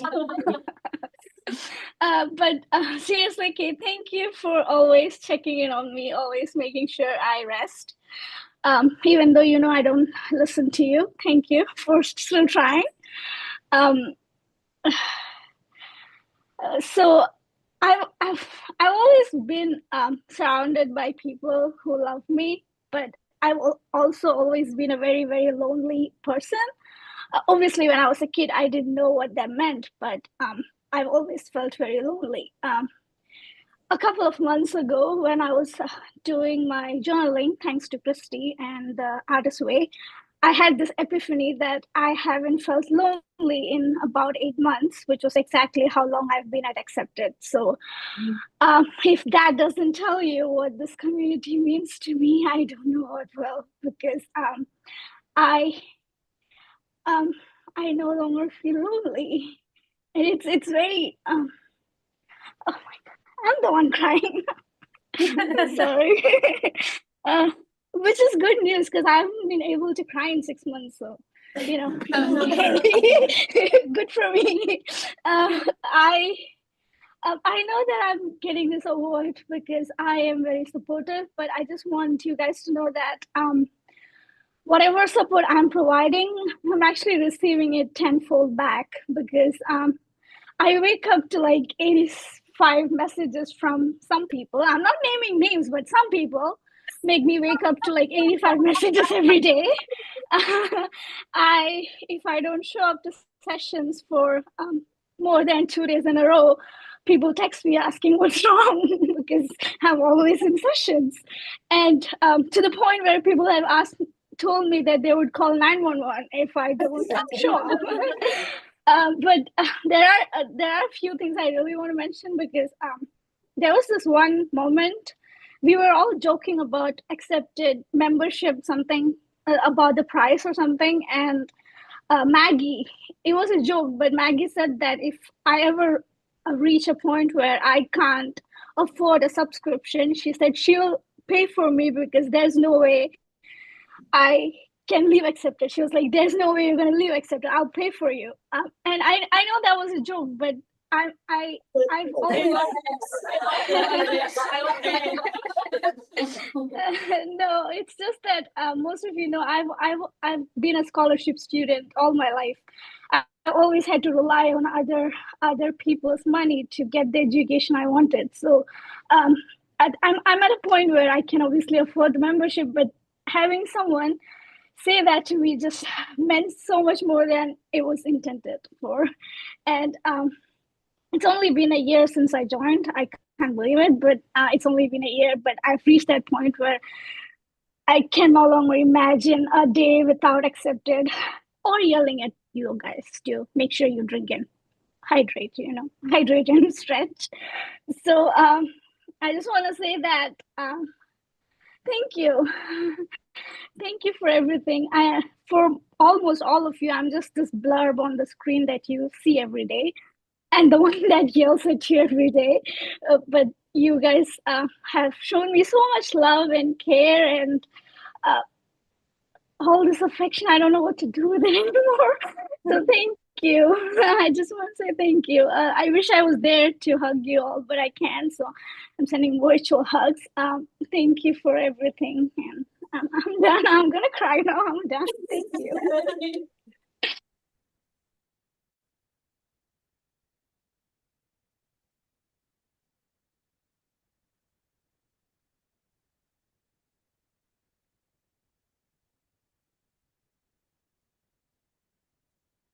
So as no, I think that's the last one.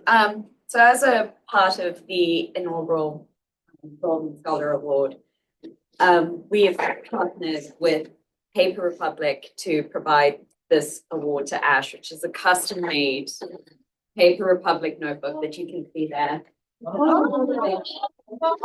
Had the Accepted Society stamp on it. And Paper Republic have been so kind to basically allow us as a community to have this stamp on any journal that we order from them, which they don't usually allow. So we do have a discount code. It is Accepted Society PR30, I believe. It's going in the chat. And there is There is an email address to email when you make the order that asks you to request the Accepted Society logo. All the informations and directions will be shared with you at the end of the event. But we are really looking forward to continue to work with Paper Republic, back to school sessions, and with a community that clearly loves their product. So thank you to them for being a big part of this community. And that's it.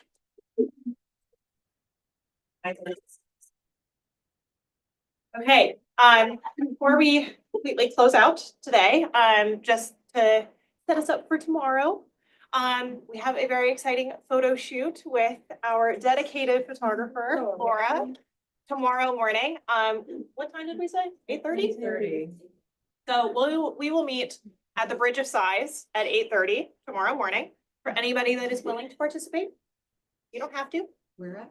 The Bridge of Sighs. Oh, the bottom quad. I'll send a message. Drop a hint. Morning, you'll hear us. All sobbing, just. Yeah.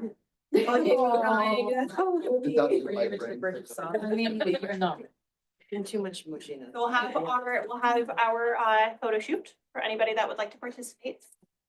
And then we have our community brunch for those that have signed up in advance. Unfortunately, I wish that all of you could be there. However, we have actually hit capacity for the number of seats. Restaurant told us we can't add any more. So we'll have our community brunch for those that did sign up. There was a message that went out to those that are part of Accepted who did sign up. And if you were not part of Accepted, you should have received an email from me. And we'll have that. And then we'll be coming back here at 1 o'clock where we are going to have a very exciting workshop day. First and foremost with Polly and Kalia leading a session on research and writing. Then we're going to have our 3-minute thesis presentations, which is an opportunity for those in our community to share a little bit about their work and let us know what it is that they're working on and the impact they're hoping to have.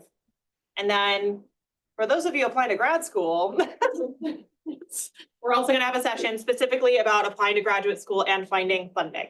So if you are looking to apply to graduate school, this is a session for you. However, if you are also in the process of applying for grants, I also think this is a helpful session for you to be at. So even if you're an independent scholar, I am going to touch a little bit, but worst case, we can always discuss it more in the Q&A. So that is the overall plan for tomorrow. Thank you all so much for being here. Thank you for those of you that have joined us online and been active in the chat. We really appreciate you being here at every hour of, around the world in order to be present with us. And for those of you on the live stream on YouTube, thank you for being here as well. And that's a wrap, guys. That's a wrap. Thank you.